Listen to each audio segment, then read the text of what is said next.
Exactly 1 minute after my divorce was finalized, I walked down the courthouse steps, pulled out my phone, and called my father. Fire all 36 employees my in-laws planted in the company, I told him. Cut their system access right now before they even have a chance to pack their desks. Thank God I did, because that same evening my ex-mother-in-law came pounding on my door, demanding I reinstate them, or she would use a hidden legal clause to claim half the company. She had no idea the trap she was walking into. Before I tell you how this unfolded, please take a moment to like and subscribe, but only if you genuinely connect with stories about taking your power back. Let me know in the comments where you are watching from and what time it is there. I am Claire Sterling, 34 years old, and the Chief Financial Officer of Sterling Logistics. We built our freight technology firm from the ground up, expanding a small dispatch center my father Richard started decades ago. The ink on the judge's decree was still drying when I pushed open the heavy oak doors of the Suffolk County Courthouse in Boston. The damp spring air hit my face, but I felt no chill. I felt a sharp, singular focus. I dialed my father's private line. He answered on the first ring. "It is done," I said, keeping my voice steady. "Initiate the purge. Disable every keycard, revoke every login credential, and march all 36 of them out the door." For years, my marriage to Julian Montgomery meant opening our family business to his mother, Patricia, and her endless network of dependents. It started as a favor: a cousin needing a job in the supply room, an aunt wanting part-time work in human resources. Before I knew it, 36 people tied by blood or loyalty to Patricia Montgomery occupied payroll slots. They were ghosts, draining our revenue, doing zero work while demanding premium benefits.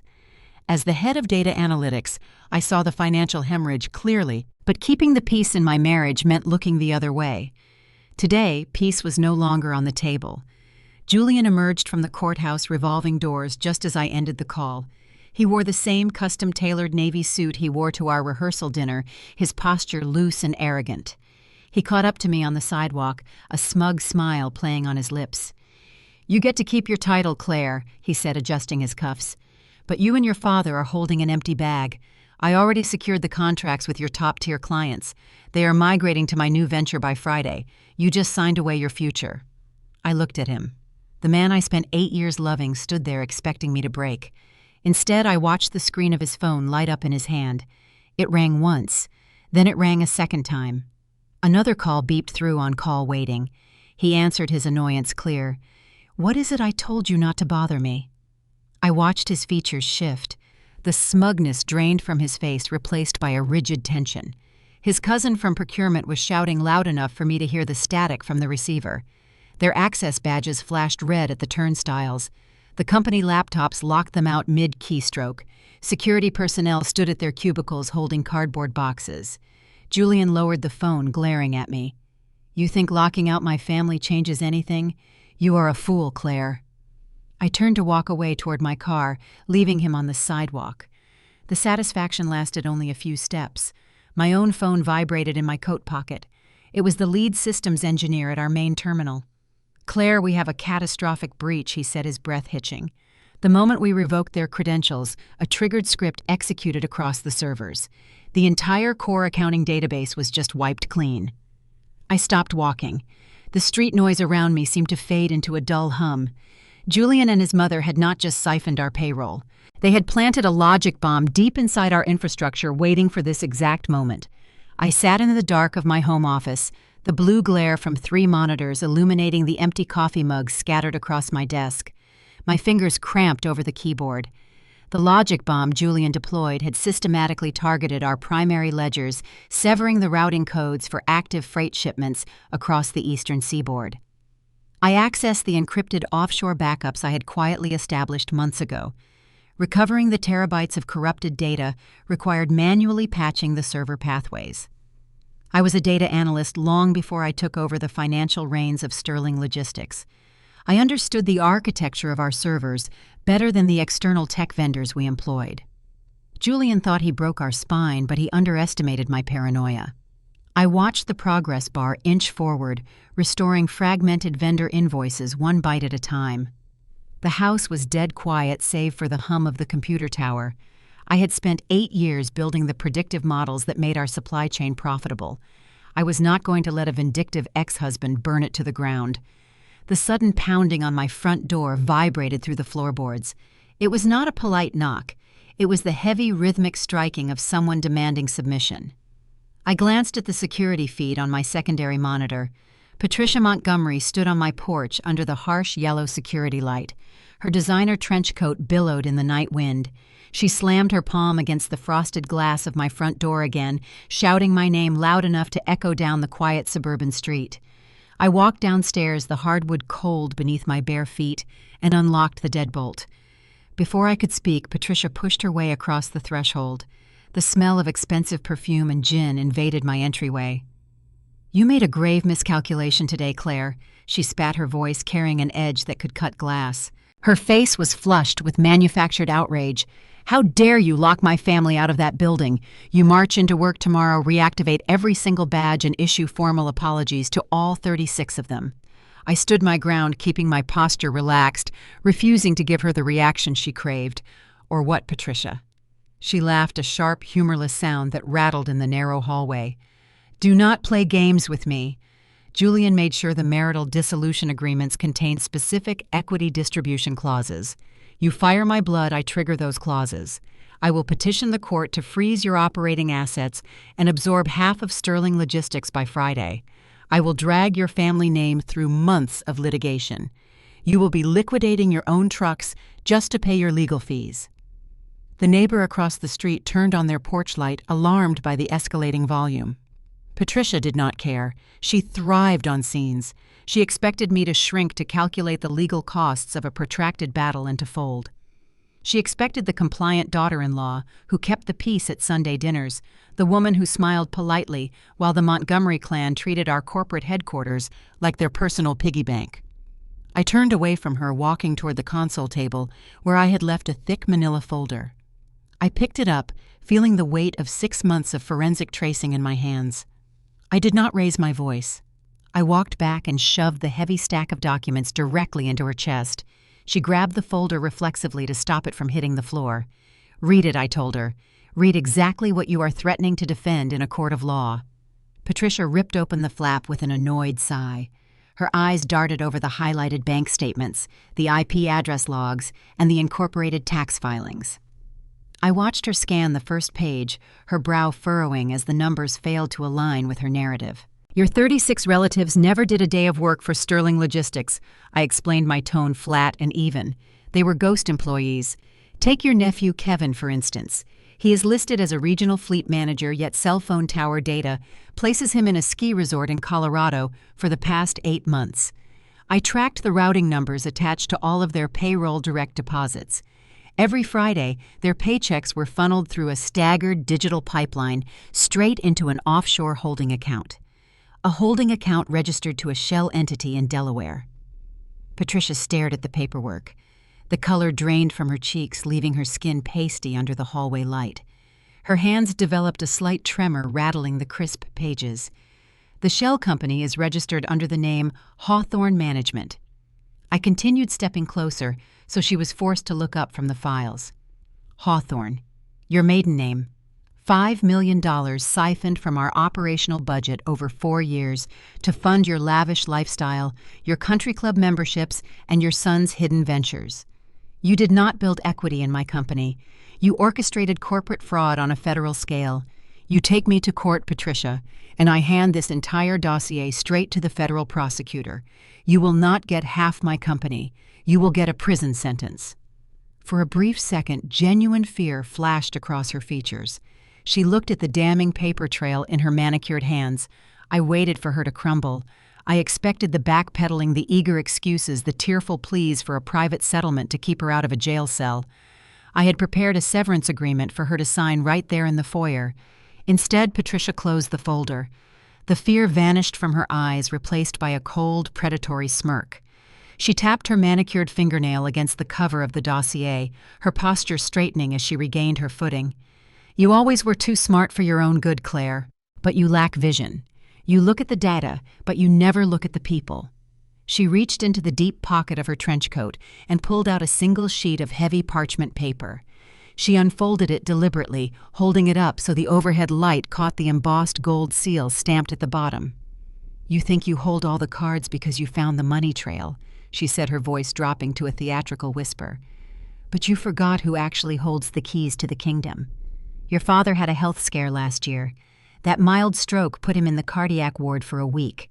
He was terrified of leaving the company vulnerable if his condition worsened. He was so desperate to secure the leadership transition." I stared at the document in her hand. The bold print across the top read, "Board of Directors Proxy Authorization." My father's signature, shaky and uneven from the lingering effects of the stroke, was inked directly above the notary stamp. "I visited him in the hospital while you were busy managing the warehouse strikes." Patricia smiled, folding the paper back up. "I convinced him it was a necessary safety measure to protect the family interests while he recovered. He signed a permanent voting seat over to me. I am a legally appointed director of Sterling Logistics Claire." The oxygen left the room. My father had kept this hidden, likely ashamed of his moment of weakness, or perhaps manipulated into thinking it was a harmless administrative backup plan. He had unwittingly handed the enemy the master key to our fortress. Patricia stepped closer, leaning in so I could feel the cold draft radiating from her coat. "I do not need a divorce clause to take your company. I have board authority. And tomorrow morning at 9 o'clock, I am convening an emergency executive meeting. The first item on the agenda is a vote of no confidence. I am going to terminate you from your own company. Enjoy your night." She turned on her heel and walked out into the dark, leaving the front door wide open. The cold wind swept into my hallway, scattering a few loose papers across the floor. The database crisis on my computer upstairs was no longer my biggest threat. By tomorrow morning, I would be stripped of my title, losing any authority to stop them from draining Sterling Logistics dry. The morning sun did nothing to warm the glass and steel facade of the Sterling Logistics headquarters. I walked into the 12th floor executive boardroom precisely at 9 o'clock. The air inside was already thick with the scent of expensive dark roast coffee and orchestrated sabotage. Patricia Montgomery sat in the high-backed leather chair usually reserved for my father. She wore a tailored crimson suit, looking every bit the corporate conqueror. Julian sat to her right, flanked by 3 men in sharp gray suits who radiated the predatory calm of high-priced litigators. I took my seat at the opposite end of the long mahogany table. The remaining 6 board members murmured among themselves, their faces tight with anxiety. Patricia did not waste a single second. She stood up, commanding the room with a practiced ease, and gestured to one of her lawyers. The man began distributing thick, glossy binders to every person at the table. "We are facing an existential crisis," Patricia announced, her voice echoing off the acoustic panels. She projected a series of severe-looking financial charts onto the main screen. "As a newly appointed director, acting in the best interest of Richard Sterling, I must bring an urgent matter to your attention. Yesterday, our chief financial officer acted unilaterally and recklessly. She terminated 36 dedicated employees without cause, without severance, and without legal review." Julian leaned forward, folding his hands on the table. "Those employees have retained counsel," he added smoothly. "We were served with notice of a class action lawsuit this morning. The Litigation Risk Models Project, a potential liability of $12 million. Furthermore, the ensuing public relations disaster will tank our quarterly valuation." I stared at the charts on the screen. They were flawless fabrications. The numbers had been artificially inflated, twisting the narrative to make my defensive purge look like a volatile, unprovoked attack. Patricia was weaponizing the board's fear of financial instability against me. "Those 36 individuals were ghost employees," I countered, keeping my voice steady. "They collected paychecks without ever setting foot in our facilities or logging a single hour of labor. They were siphoning capital into an offshore shell entity controlled by Patricia herself. Terminating them stopped a severe financial hemorrhage." Patricia let out a patronizing sigh. "Baseless accusations from a bitter ex-wife. We have sworn affidavits detailing their daily operational duties. What we do not have is a chief financial officer capable of leading this enterprise. I am calling for an immediate vote of no confidence. Claire Sterling must be removed from her position, and operational control must be transferred to a restructuring committee led by Julian." My heart hammered against my ribs, but I forced my breathing to remain slow. I needed a majority to survive the vote. I looked directly at Thomas Griffin. Thomas had been my father's oldest friend. They built the initial dispatch routes together back in the 80s. He knew me since I was a child playing with toy trucks in the dispatch yard. He was the largest minority shareholder in the room, holding enough voting power to shut down Patricia's coup. "Thomas," I said, maintaining eye contact. "You know my father. You know how I run the analytics. I can show you the raw server logs. Do not let them hijack what you and my father built." Thomas refused to meet my gaze. He stared down at his luxury fountain pen, his jaw clenching. He adjusted his silk tie and cleared his throat. "The liability is too high," Claire Thomas muttered, looking at the far wall. "We have to protect the shareholders. Richard would want us to prioritize the survival of the firm. I second the motion to remove you." The betrayal felt like a physical blow. The air rushed out of my lungs. Julian smirked, a triumphant gleam in his eyes. The other board members, swaying under the weight of Thomas Griffin's defection, began raising their hands one by one. The corporate execution was happening right in front of me, sealed by a man I used to call an uncle. Before the final tally could be recorded, the heavy oak doors of the boardroom swung open with a resounding thud. Every head turned. A man stepped into the room, exuding a quiet, lethal authority. It was Marcus Pierce.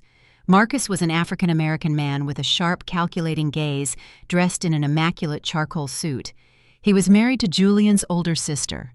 For years I had watched Marcus sit silently at the Montgomery family dinners, observing Patricia's toxic manipulations with detached amusement.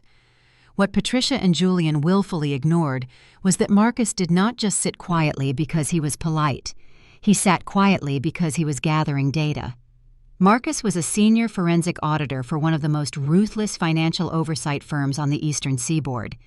Marcus Julian snapped, standing up from his chair. "What are you doing here? This is a closed executive session. Security." Marcus ignored his brother-in-law entirely. He walked straight past the high-priced lawyers and approached the main console. He did not raise his voice. He simply pulled a silver USB drive from his pocket and slotted it into the port. "I am here as an independent auditor retained by the rightful chief financial officer of this company," Marcus stated, his deep voice slicing through the rising tension. "And I highly recommend the board reviews the actual data before casting another vote." He tapped the keyboard. Patricia's fabricated risk models vanished from the screen. In their place appeared a complex web of banking transactions. Red arrows linked multiple offshore accounts, drawing a stark, undeniable line between names and routing numbers. "Let us discuss fiduciary responsibility." Marcus continued pacing slowly at the front of the room. "Patricia Montgomery claims she wants to protect the shareholders. Yet trace evidence from the Cayman Islands registry shows a direct cash flow from Hawthorne Management, the exact shell company receiving the ghost payroll funds." Patricia's face went rigid. Julian swallowed hard, his triumphant smirk collapsing into genuine panic. "But the real issue is where that stolen money went next," Marcus said, tapping the screen to enlarge a specific transaction log. 2 weeks ago, a sum of $750,000 was wired from Hawthorne Management into a blind trust, a trust registered under the name of Thomas Griffin. The entire boardroom fell dead silent. Every pair of eyes snapped toward Thomas. The older man turned the color of ash. He began to sweat, wiping his forehead with a trembling hand. "It is a lie," Thomas stammered, his chair squeaking as he pushed away from the table. "That is manipulated data. The wire transfer contains a digital signature tied to your personal tax identification number." Marcus replied, his tone chillingly polite. "The timestamp coincides perfectly with the day Patricia Montgomery obtained her proxy voting rights. You did not vote to protect this company, Thomas. You sold your seat to facilitate a hostile takeover. That is corporate fraud, extortion, and breach of duty. The federal authorities have a very low tolerance for bribery involving interstate commerce." The lawyers sitting next to Julian immediately closed their binders. They were hired to facilitate a legal restructuring, not to act as accomplices in a federal crime. One of them leaned over and whispered something urgent into Julian's ear.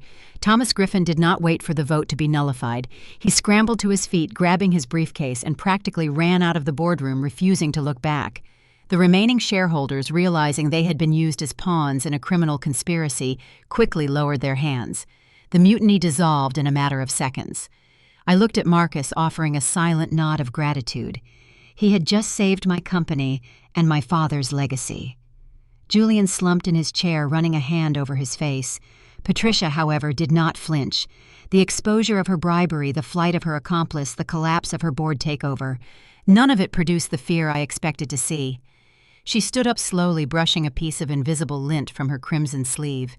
She looked at me and then at Marcus, her eyes gleaming with a reckless, destructive fire. "You win the boardroom," Patricia said, her voice dropping into a dangerous melodic cadence. "But a company is only valuable if it can actually operate." She pulled her smartphone from her pocket. She did not dial a number. She simply opened an application and pressed a single button on the screen. A sharp, shrill alarm pierced the quiet of the executive suite. It did not come from the building overhead speakers. It came from my tablet resting on the mahogany table. A second later, the smartphone of our vice president of operations started buzzing frantically. Then the logistics director pager went off. I grabbed my tablet, swiping past the lock screen. The central dashboard, usually a sea of green icons representing active freight movements, was turning crimson red. Sirens echoed through the lower floors of the headquarters. "What did you do?" I demanded, my blood running cold. Patricia smiled, slipping her phone back into her pocket. "The ghost employees you fired yesterday did not just collect paychecks. They were strategically placed in your dispatch centers. Before they lost their access, they executed a localized override on the temperature control modules and the automated loading bay gates." I stared at the flashing red alerts multiplying across the map. Sterling Logistics operated 50 temperature-controlled warehouses across the East Coast, handling perishable goods, pharmaceuticals, and critical medical supplies. Every single loading bay gate from Miami to Boston just engaged a physical lockdown, Patricia whispered, leaning across the table. "The refrigeration units are shutting down. You have thousands of tons of sensitive cargo sitting in the dark, and your trucks cannot get in or out. Your board seat means nothing if you cannot move freight. Let us see how your analytics solve a total gridlock." The warning klaxons blared through the massive concrete cavern of the New Jersey distribution hub. I stepped out of my car into the freezing rain, the acrid smell of diesel exhaust and panicked sweat hitting me instantly. The boardroom coup was a minor skirmish compared to the ground war Patricia had unleashed. I shoved past a cluster of frantic shift supervisors and walked straight into the nerve center of the warehouse. The giant digital displays, which normally tracked thousands of synchronized freight movements, were flashing error codes. Hundreds of tractor trailers idled uselessly outside the locked loading bays. Inside forklifts sat abandoned next to towering stacks of palletized cargo. Patricia's loyalists did not just lock the gates. They executed a targeted strike against our inventory tracking algorithm. Before they were purged from the system, those 36 ghost employees had systematically scrambled the barcode generation protocols for over 4,000 shipping containers. Pharmaceuticals bound for hospitals in Manhattan were now sharing tracking identifiers with bulk textiles meant for Ohio. A breach of this magnitude carried catastrophic penalties. Our service-level agreements contained brutal non-delivery clauses. If those shipments did not reach our retail partners within 48 hours, Sterling Logistics would be hit with $10 million in breach of contract fines. That sum alone would drain our operational reserves and force an immediate bankruptcy filing. Marcus caught up to me at the main console, shrugging off his heavy wool coat. He had followed me down the interstate from Boston, knowing his forensic skills were the only thing that could unravel the financial mess left behind. They used a randomized cipher to overwrite the manifest tables, Marcus said, leaning over the primary terminal, his dark eyes scanning the cascading lines of corrupted code. It is a messy script, but it is deeply embedded. They scrambled the destination routing codes, the load weights, and the hazard classifications.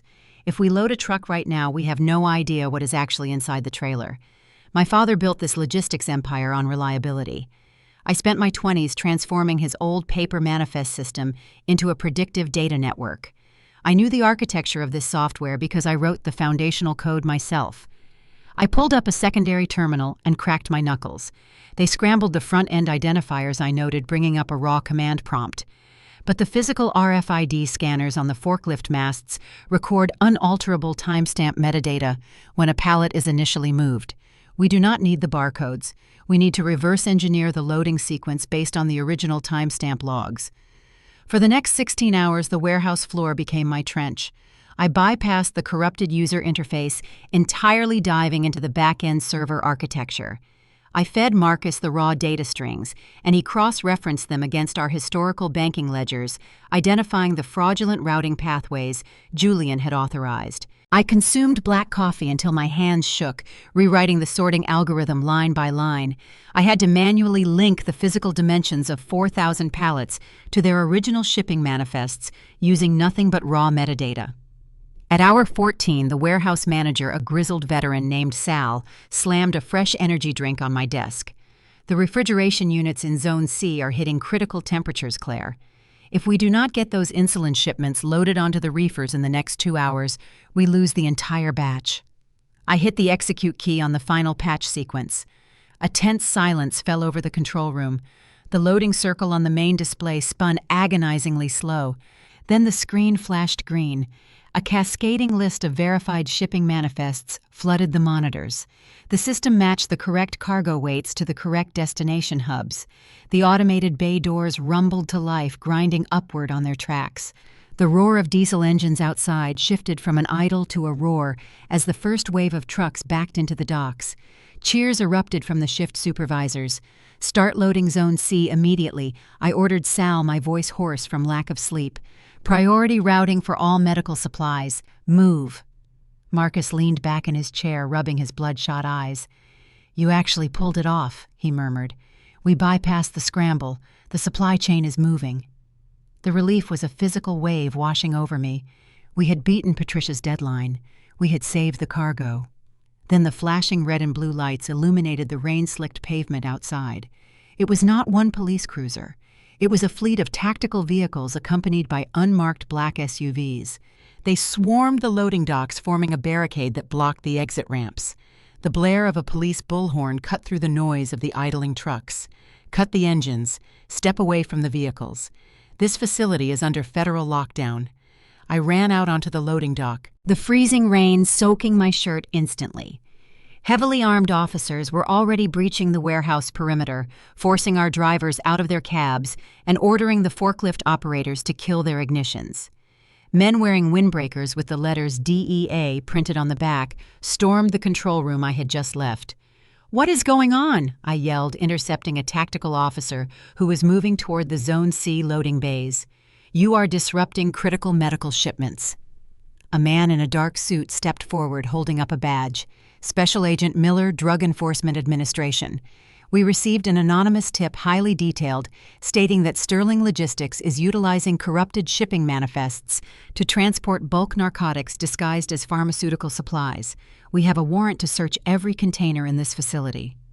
The blood drained from my face, the scrambled barcodes, the chaotic manifests.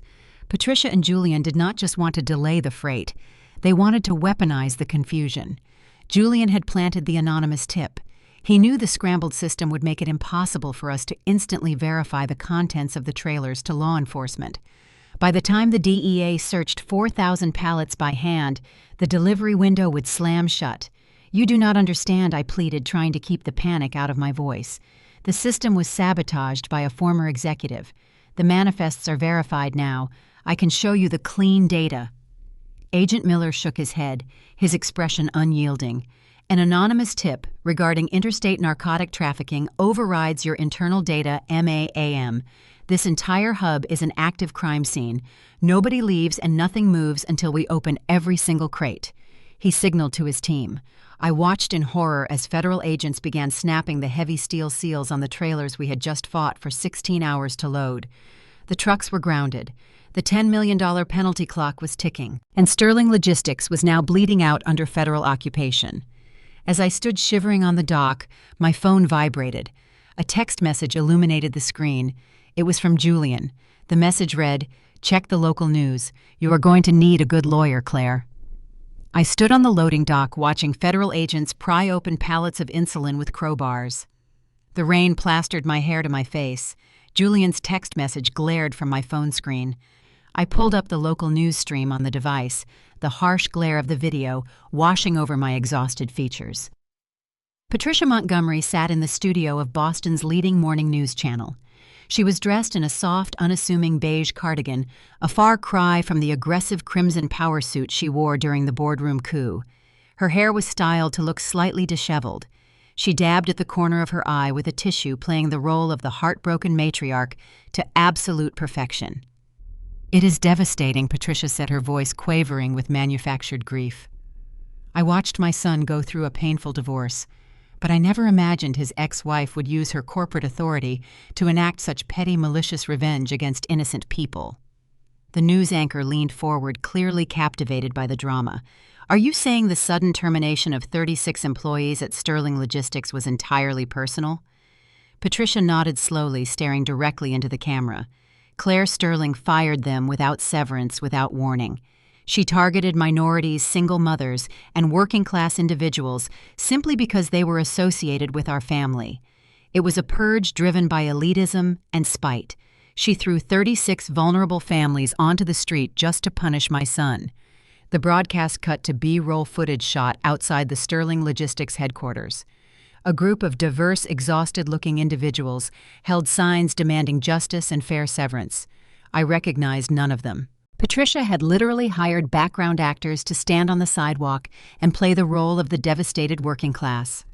The headline scrolling across the bottom of the screen read, "Corporate Revenge or Class Warfare.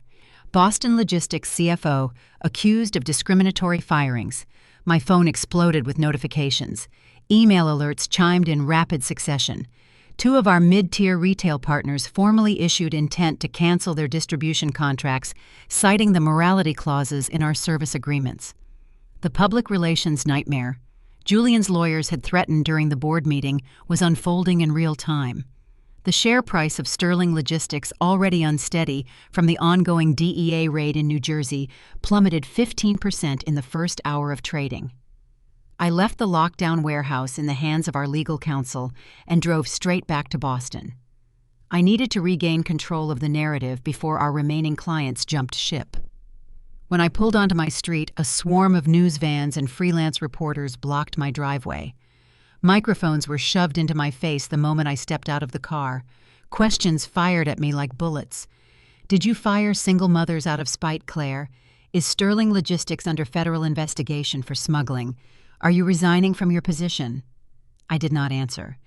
I pushed through the throng of cameras, my face a stoic mask, and unlocked my front door. Marcus was already inside, setting up a makeshift command center in my dining room. He had a stack of fresh financial dossiers printed and organized on the table. "She is controlling the spin," Marcus noted, not looking up from his laptop. "She is using the cultural climate against you. If you go out there and try to explain ghost payrolls or shell companies, you will sound like a cold, calculating executive dodging accountability. The public does not care about corporate embezzlement. They care about single mothers getting fired." I poured myself a glass of water, my hand trembling slightly from the caffeine and adrenaline.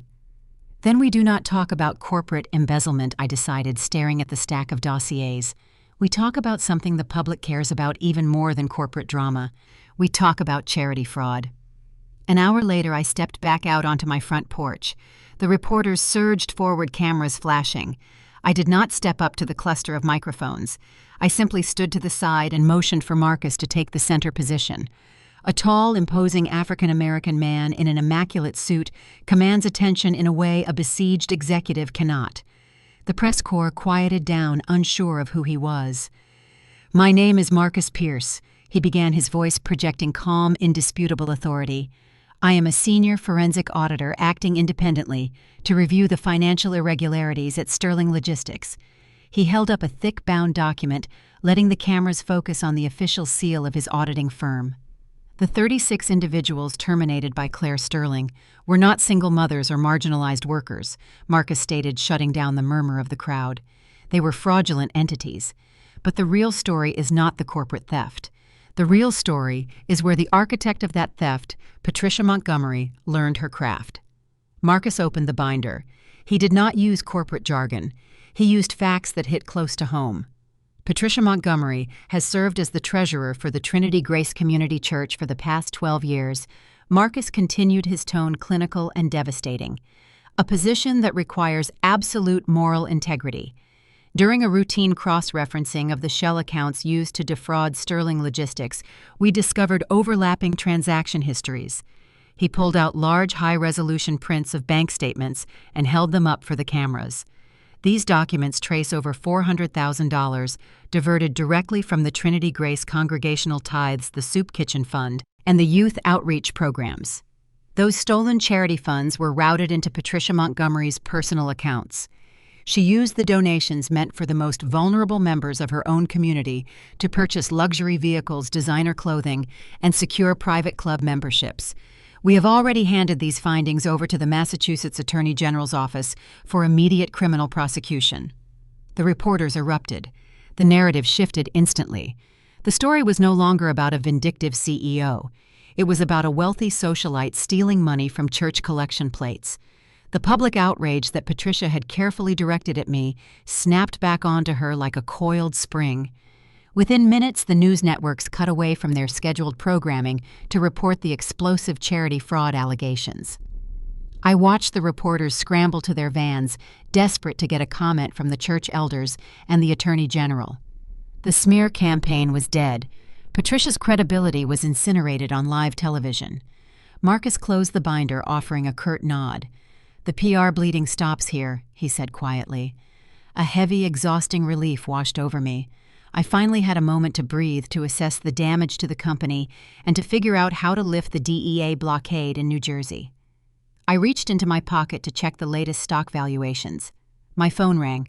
The caller ID displayed the name of my father's primary care physician at Massachusetts General Hospital. I answered the call, the relief evaporating instantly. Claire, Dr. Aris said, his voice tight with professional urgency. "You need to get to the hospital immediately. Your father just collapsed at his desk. He suffered a massive myocardial infarction. His heart gave out under the stress. We are rushing him into emergency bypass surgery right now, but his condition is critical." The phone slipped from my grasp, clattering against the hardwood floor of the porch. The corporate war no longer mattered. The victory over Patricia was ashes in my mouth.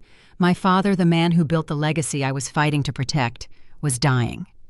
The sterile antiseptic smell of the intensive care unit at Massachusetts General Hospital clung to the back of my throat.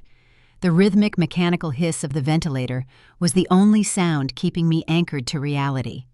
Through the glass partition, I watched my father, Richard Sterling, lying motionless amidst a tangle of wires and tubing. The man who had built a freight empire with his bare hands now looked incredibly fragile, his chest rising and falling only with the aid of the machines. The bypass surgery had stabilized him, but the cardiothoracic surgeon warned that the next 48 hours were critical. The stress of the hostile takeover, combined with the news of the federal raid on his flagship warehouse, had triggered the severe myocardial infarction. I leaned my forehead against the cool glass exhaustion, pulling at my bones. I had neutralized Patricia's media assault, but the cost was devastating. Footsteps echoed down the polished corridor, deliberate and unhurried. I did not need to turn around to know who it was. The sharp scent of Julian's custom cologne arrived a second before he did. He stopped a few feet away, holding a sleek leather briefcase. He wore a perfectly tailored suit, looking entirely out of place in the grim reality of the ICU ward. He glanced through the glass at my father, his expression devoid of empathy. "It is a tragic situation," Claire Julian stated, his voice smooth and transactional. "Richard should have retired years ago. The pressure of modern logistics is too much for an old man holding on to a failing legacy." I slowly turned to face him. "Do not pretend you care, Julian. You are the architect of this crisis. You deployed the logic bomb. You called in the anonymous DEA raid. My father is lying in there because of the chaos you manufactured." Julian smiled, a cold, calculating gesture. "I did not manufacture chaos, Claire. I manufactured leverage." He set his briefcase on the nurse's station counter, snapping the polished clasps open. He retrieved a thick, professionally bound document and held it out toward me. The bold lettering on the cover page was impossible to miss. Acquisition Agreement, Apex Freight Holdings. Apex Freight was a massive corporate conglomerate, an apex predator in the logistics sector, known for swallowing up regional competitors and liquidating their assets. "Sterling Logistics is bleeding out," Julian explained, tapping the cover of the agreement. Your primary distribution hub is under federal lockdown. Your stock is tanking despite Marcus's little press conference. The class action lawsuit from the terminated employees is still moving forward. You do not have the operating capital to survive the week. But Apex Freight is willing to acquire the entire Sterling portfolio. They will assume all liabilities, clear the federal investigation through their lobbying channels, and inject enough cash to stabilize the network. I stared at the document, the pieces of the puzzle snapping into place with sickening clarity. The ghost employees, the offshore shell accounts, the hijacked board seat. None of it was just about Patricia stealing money to buy designer clothes. Julian had been starving the company from the inside out, intentionally driving down its valuation. He had orchestrated the entire crisis to force a distress sale. He was brokering a corporate buyout from the shadows, likely securing a massive kickback from Apex Freight for delivering his father-in-law's company on a silver platter. "You sold us out," I whispered, the sheer scale of the betrayal settling heavy in my chest. "You spent the last 4 years weakening our infrastructure, so Apex could buy us for pennies on the dollar. It is called strategic positioning," Julian corrected, holding out a silver pen. "Sign the acquisition agreement, Claire. You walk away with a modest buyout package, enough to cover Richard's mounting medical bills and pay for a decent defense attorney when the DEA finishes tearing apart your warehouses. If you refuse, Apex will use their market dominance to crush whatever is left of your supply chain. You will go bankrupt trying to fight a war you already lost." I took the thick document from his hand. I did not look at the buyout numbers. I did not read the terms. I gripped the heavy paper and ripped it straight down the middle. The sound of tearing pages echoed sharply in the quiet hallway. I tossed the torn halves onto the linoleum floor at his feet. "Sterling Logistics is not for sale to you, to Apex, or to any other corporate scavenger you brought to the table," I told him, my voice tight with cold fury. "Get out of this hospital before I have security throw you out." Julian looked down at the shredded contract, his calm demeanor finally cracking. A muscle feathered in his jaw. "You are letting pride destroy you, Claire. You think you are protecting his legacy, but you are just accelerating the collapse. Check the insurance policies before you act so brave." He turned on his heel and strode down the corridor, leaving the threat hanging in the sterile air. I frowned, watching him disappear around the corner. The insurance policies. Sterling Logistics provided a comprehensive executive healthcare plan, an ironclad policy that covered every aspect of my father's medical needs. There was no reason for Julian to mention it, unless he had tampered with that too. I hurried to the hospital administrative desk, pulling out my laptop to access our internal human resources portal. I bypassed the standard login, diving straight into the back-end administrative logs. My fingers flew across the keyboard, tracing the modification history on the executive benefit packages. The data loaded, and my blood turned to ice. 30 days ago, while he still held his executive credentials, Julian had authorized a systematic restructuring of our corporate insurance policies. He had downgraded the tier of coverage for the executive board, switching the primary provider network and implementing catastrophic coverage caps. He buried the changes in a routine quarterly compliance update, masking the severe reduction in benefits. The sophisticated life support equipment currently keeping my father alive, the specialized cardiothoracic surgical team, the extended ICU stay. None of it was covered under the new gutted policy. Julian had weaponized the healthcare plan. The hospital billing coordinator, an empathetic woman named Sarah, approached the desk holding a printed statement. "Ms. Sterling, I am so sorry to bother you during this difficult time, but the insurance provider just kicked back the authorization for your father's continued care. The specialized bypass procedures and the proprietary ventilator support exceed the policy caps." How much I asked, my voice barely a whisper. "To maintain his current level of critical care and secure the necessary surgical follow-ups. The hospital requires an out-of-pocket deposit," Sarah said, looking at the floor. "The initial deposit is $500,000. We need the funds secured within the next 12 hours to authorize the continued use of the specialized equipment." The sum was staggering. Under normal circumstances, Sterling Logistics could have authorized an executive medical draw in minutes. But circumstances were far from normal. The federal raid in New Jersey had triggered an automatic freeze on all our primary corporate accounts pending the DEA investigation. The banks had locked down our operating capital. My personal liquid assets had been drained, covering the emergency legal retainers for the warehouse standoff. Julian knew exactly what he was doing. He cornered me. I needed $500,000 in cash by morning to keep the machines breathing for my father, and the only money available was tied to the very people trying to destroy us. I closed my laptop, the screen reflecting my exhausted, desperate features. I could not sign the Apex contract, and I could not let my father die. I needed cash fast, untraceable, and off the grid, and I knew exactly who had stolen $5 million of untraceable cash from my company. I just had to figure out how to steal it back. The relentless beeping of my father's heart monitor echoed in my ears long after I left the hospital. $500,000. I had 12 hours to secure the funds, or the hospital administration would be legally forced to downgrade his critical care to a standard inadequate tier. The banks were paralyzed by the DEA investigation. My corporate credit lines were frozen. I sat in the driver's seat of my car in the hospital parking garage, gripping the steering wheel until my knuckles turned white. Julian thought he had checkmated me.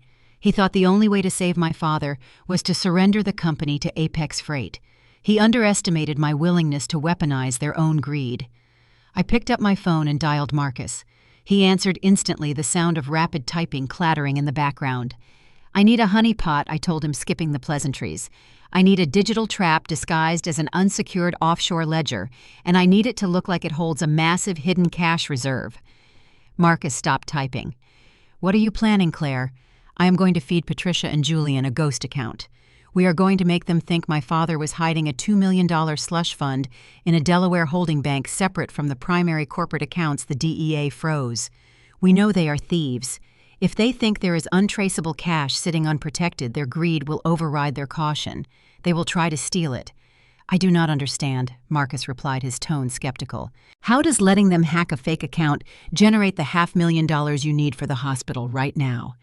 "It does not generate the hospital money," I explained, pulling a pristine manila envelope from my glove compartment. "I already solved the hospital problem. I am signing over the deed to my townhouse to a private equity lender in 30 minutes. I am leveraging my own home for a high-interest bridge loan to get the cash for my dad. The honeypot is not about getting the hospital money. It is about getting leverage. When they try to drain the fake Delaware account, I need your software to trace their connection. I want the IP addresses, the routing protocols, and the hidden digital pathways they use to move their stolen funds. I want the map to their real offshore vaults." Marcus let out a low whistle. "You are betting your house on keeping your father alive, and you are betting your digital trap on catching them in the act of cyber theft. It is reckless, Claire. If the bridge loan defaults, you lose your home.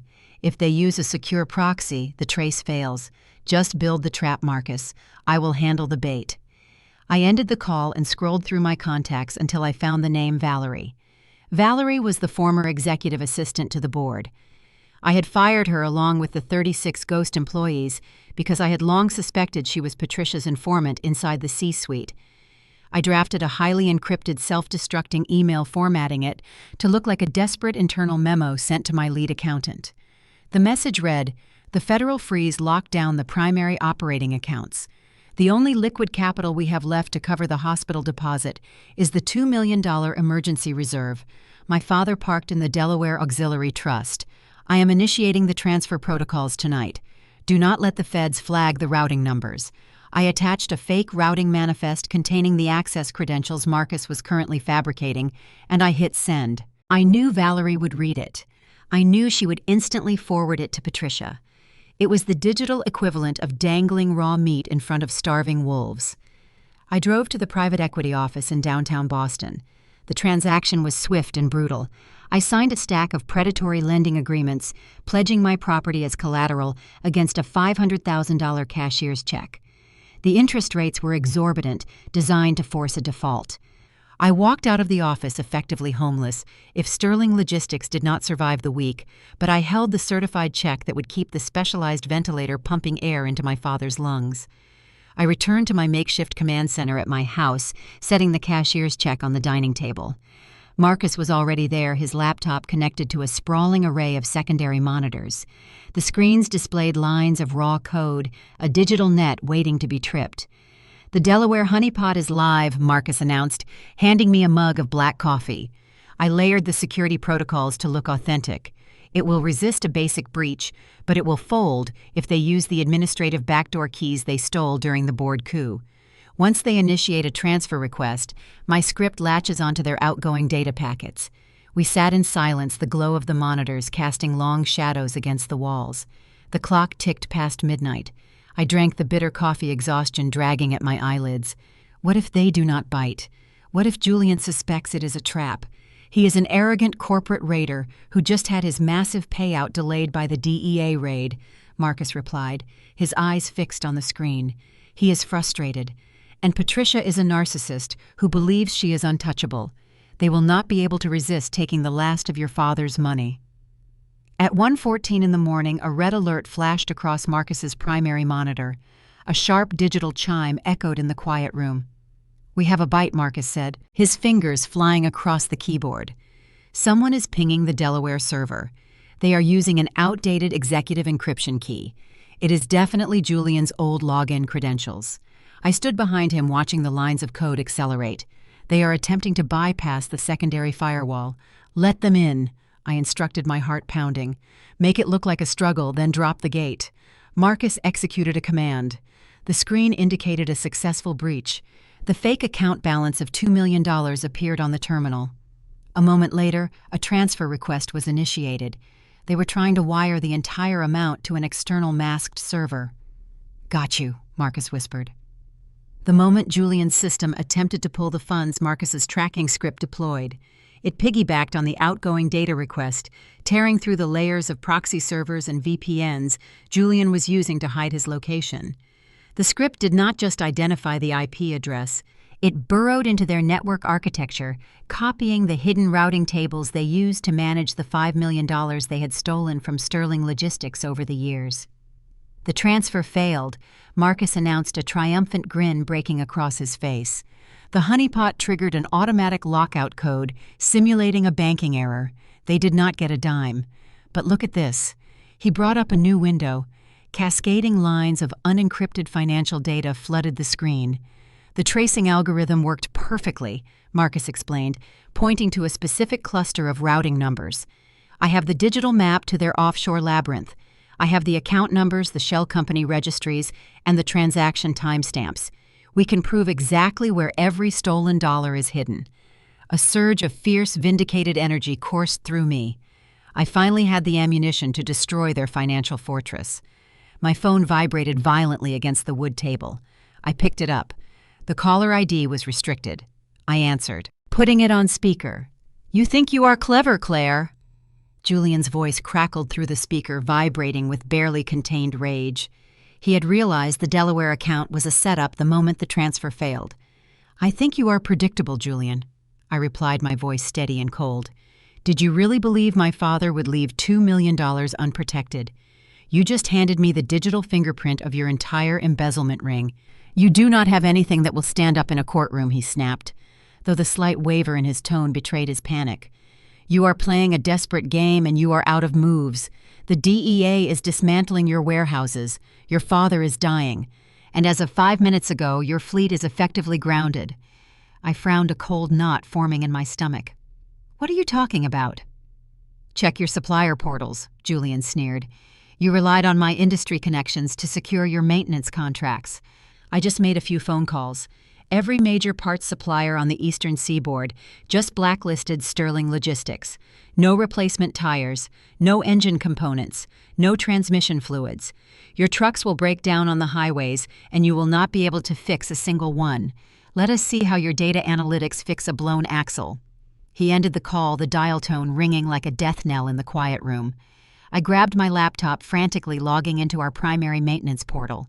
The dashboard, usually populated with automated part orders and service schedules, was flashing a cascade of cancellation notices. Julian had leveraged his corrupt network of vendors to orchestrate a total embargo on our maintenance supplies. Without replacement parts, our massive fleet of tractor-trailers would begin failing within days, turning the highways into a graveyard of broken Sterling Logistics trucks.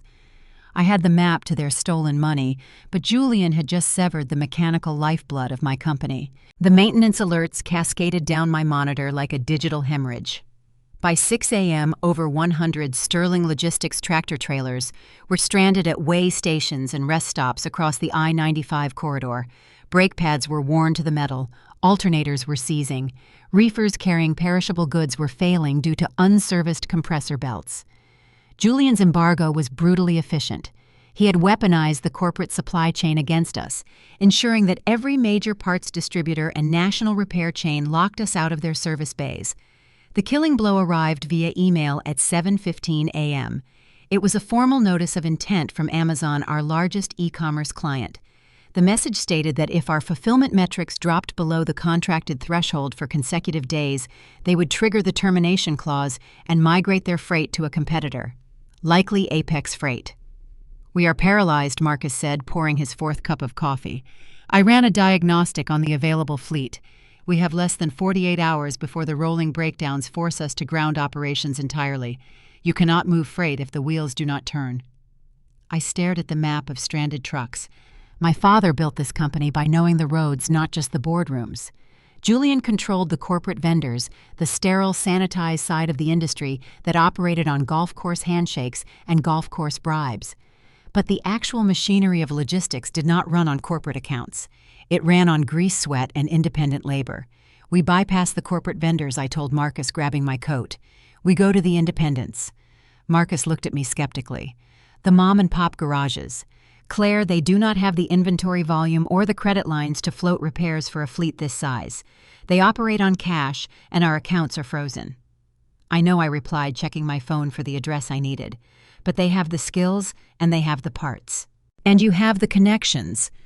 Marcus understood immediately. Before he became a forensic auditor navigating the elite financial circles of Boston, Marcus had grown up in Roxbury. His father ran a small independent auto shop, servicing the local delivery vans and independent owner-operators that the big chains ignored. He knew the network of immigrant mechanics and working-class garages that operated in the shadows of the massive corporate conglomerates. We drove to an industrial park in Dorchester. The air smelled of burnt oil and welding sparks. The garage was massive, a sprawling cinder-block structure filled with the deafening roar of impact wrenches and grinding metal. The owner, a broad-shouldered Dominican man named Hector, wiped his grease-stained hands on a rag as we approached. He knew Marcus from the old neighborhood. I laid the situation out without pretense. I did not offer corporate jargon or promises of future goodwill. I offered reality. "The major suppliers have blacklisted me because of a hostile takeover attempt," I told Hector, raising my voice to be heard over the noise of the shop. "I have 100 trucks grounded. I need specialized diesel repairs, replacement parts, and emergency roadside service from here to Baltimore." Hector crossed his arms, leaning against the massive tire of a dismantled rig. "That is a lot of labor, Ms. Sterling. And I hear the federal government is currently tearing your primary hub apart.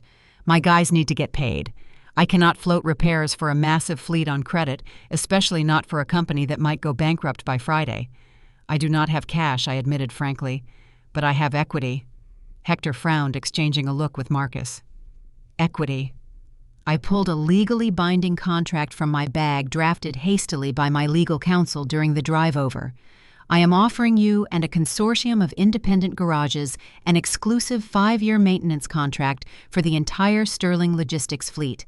But more importantly, I am offering payment in the form of Class B voting shares in the company itself. You fix my trucks today, you become part owners of the empire tomorrow. When the federal freeze lifts and we stabilize those shares, we'll guarantee you a permanent seat at the table. You will not just be servicing the fleet. You will be securing generational wealth." Hector looked at the contract, then looked at Marcus. Marcus gave a single definitive nod. It was a massive gamble. I was diluting my own ownership stake, carving up my father's legacy to pay for survival. But a diluted legacy was better than a dead one. Hector grabbed a pen from his coverall pocket and signed the document against the hood of a rusted truck. "Give me the coordinates of your stranded rigs," Hector said, a fierce grin breaking across his face. "I will mobilize the network. We get your fleet moving by sundown." The independent garages swarmed the highways like a mechanized cavalry. Mechanics working out of nondescript service vans descended upon our broken-down trucks. They cannibalized parts' improvised repairs and bypassed the corporate lockouts with sheer mechanical ingenuity. By midnight, the dashboard monitors in my command center lit up with green icons. The engines were firing, the reefers were humming, the fleet was rolling again, and the Amazon fulfillment metrics began to climb back into the safe zone. Julian's embargo had failed. The realization must have hit him when the GPS tracking data showed our trucks bypassing his blocked service stations and continuing their routes.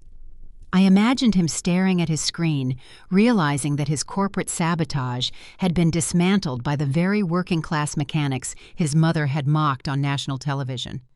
But a cornered animal is the most dangerous kind. Julian realized he could not break my supply chain using financial or mechanical leverage, so he resorted to brute force. The notification hit my phone at 3 a.m. It was not an automated system error. It was a panicked, frantic call from our night shift dispatch supervisor. "Claire, there has been a major incident on Interstate 84. The dispatcher stammered, his voice trembling. "Convoy Alpha, the high-priority loads heading to the Amazon distribution center. They were ambushed." My blood ran cold. Ambushed? What do you mean? 3 unmarked SUVs boxed in the lead tractor trailer, the dispatcher reported, relaying the chaotic police scanner chatter. They forced the driver onto the shoulder brake, checking him until he jackknifed. The trailer rolled. It is a catastrophic wreck. Multiple vehicles involved. I gripped the edge of my desk, a sickening dread spreading through my chest. The driver. "Airlifted to Hartford Hospital," the dispatcher replied, the grim reality settling into the silence. "He is in critical condition. Claire, the Highway Patrol is reporting that the SUVs did not stop. They intentionally caused the wreck and fled the scene. It was a coordinated hit. Julian had hired muscle. He had orchestrated a violent high-speed collision to physically destroy the freight and create a massive public safety scandal. He was willing to kill my drivers to ruin my company." The fallout was instantaneous. By dawn, the wreckage on Interstate 84 was leading every major news broadcast. The narrative Patricia had tried to spin about me being a vindictive CEO was eclipsed by a much darker story. Sterling Logistics was now painted as a reckless, dangerous operation, putting public lives at risk on the federal highways. The real disaster arrived in my inbox before the sun fully rose. It was a formal, expedited notice from the United States Department of Transportation. Marcus read the email over my shoulder, his jaw tight with anger. "The DOT is initiating an emergency safety audit. They are claiming the jackknife was caused by negligent maintenance practices and driver fatigue resulting from your recent operational disruptions. They are threatening to revoke your interstate operating authority pending a full investigation. If the DOT revoked our operating authority, it would not matter if Hector's mechanics fixed every truck in the fleet. It would not matter if I recovered the data Julian deleted. It would be illegal for a single Sterling Logistics vehicle to cross a state line." Julian had engineered a scenario where the federal government itself would forcibly dismantle my company. We needed a miracle, or we needed the kind of leverage that could tear Julian's shadow empire apart before the DOT auditors arrived. I stared at the digital map Marcus had extracted from the Delaware honeypot trap, the map detailing the hidden routing protocols of the $5 million Patricia had embezzled. The money did not just go to offshore accounts. I noted tracing a specific recurring data packet that pinged a physical IP address. A significant portion of these funds were repeatedly funneled into a domestic real estate holding company. Marcus leaned closer, cross-referencing the IP address against a public registry database. The holding company owns a single high-value residential property. It is not in Boston. It is a luxury penthouse in Miami, Florida. Why Miami? I asked, the sheer geographic distance striking me as odd. Patricia's entire social and criminal sphere operates in New England. She hates the heat. I do not think the penthouse is for Patricia. Marcus said, a dark realization dawning in his eyes. "Look at the utility payments linked to the holding account. They are registered under the name Julian Montgomery. Julian had a secret life funded entirely by my company's stolen money. If I wanted to stop the DOT investigation and prove the highway ambush was an act of corporate terrorism, I needed the hard evidence linking Julian to the hired thugs. And I knew exactly where he kept his secrets. I needed to fly to Miami." The humidity of Miami hit me like a physical blow the moment I stepped out of the airport terminal. The contrast to the freezing, chaotic warehouses of Boston was jarring. I had less than 24 hours before the Department of Transportation auditors descended upon Sterling Logistics, effectively signing its death warrant. I needed the hard evidence linking Julian to the highway ambush and the embezzlement ring, and I needed it before the federal government realized they were being used as pawns in a corporate sabotage scheme. Marcus stayed in Boston to manage the legal fallout and monitor the honeypot servers, while I followed the digital trail to a gleaming glass-fronted residential tower overlooking Biscayne Bay. The penthouse purchased through a series of obscured LLCs with the $5 million stolen from my company was an extravagant monument to Julian's arrogance. I bypassed the building's concierge by slipping into the service elevator alongside a catering crew. I was not here for a dramatic confrontation. I was here for leverage. When I reached the penthouse floor, I pressed the buzzer. I expected resistance. I expected a drawn-out argument with a hostile mistress. The door opened to reveal a young woman holding a toddler on her hip. She wore a simple sundress, her dark hair pulled into a messy knot. The luxurious surroundings seemed to clash with the exhaustion evident in her eyes. She looked at me, confusion knitting her brow. "Can I help you?" she asked, adjusting the child's weight. "My name is Claire Sterling," I said, keeping my voice calm and non-threatening. "I am Julian Montgomery's wife, or rather his ex-wife." The color vanished from her face. She took a step back, instinctively pulling her child closer. Her reaction was not the defensive posture of a woman caught in a lie. It was the visceral shock of someone whose reality had just been shattered. "That is impossible," she stammered, her voice trembling. "Julian is not married. I is a venture capitalist based in London. He travels for work." I gently pushed past the initial shock, offering her a sympathetic but firm expression. "May I come in? We have a lot to discuss, and neither of us has much time." She hesitated, her gaze darting down the quiet hallway before silently stepping aside to let me enter. The penthouse interior was immaculate, decorated with high-end modern art and expensive Italian furniture, all paid for by the ghost employees Patricia had planted in my payroll. Her name was Elena. She was 26, a former gallery assistant who had met Julian during one of his supposed European networking trips 2 years ago. Julian had spun a masterful web of deception, presenting himself as a wealthy, unattached investor, building a life for them in Florida, while he finalized his overseas deals. He visited her twice a month, showering her with stolen money, entirely compartmentalizing his double life. I did not yell. I did not hurl accusations. I sat across from her at the massive marble dining table and opened my briefcase. I laid out the forensic audit reports Marcus had compiled, highlighting the transaction dates that coincided with the purchase of the penthouse and the generous monthly allowance deposited into Elena's accounts. "Julian is not a venture capitalist," I explained, keeping my tone clinical. "He is a corporate saboteur.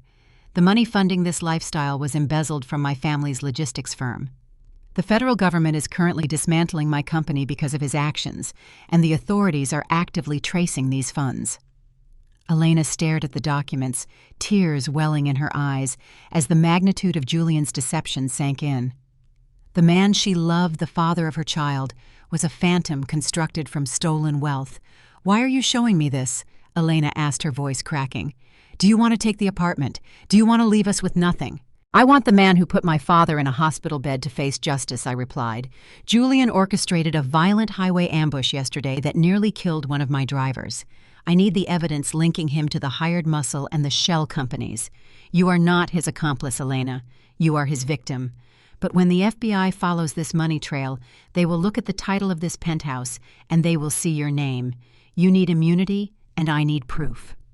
Elena wiped her eyes, a sudden fierce resolve hardening her features. She realized she had to protect herself and her child from the impending legal fallout.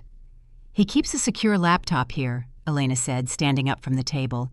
"He uses it when he claims he is handling overseas transactions. He strictly forbade me from ever touching it. It is locked in his study." She led me down the hallway to a locked oak door.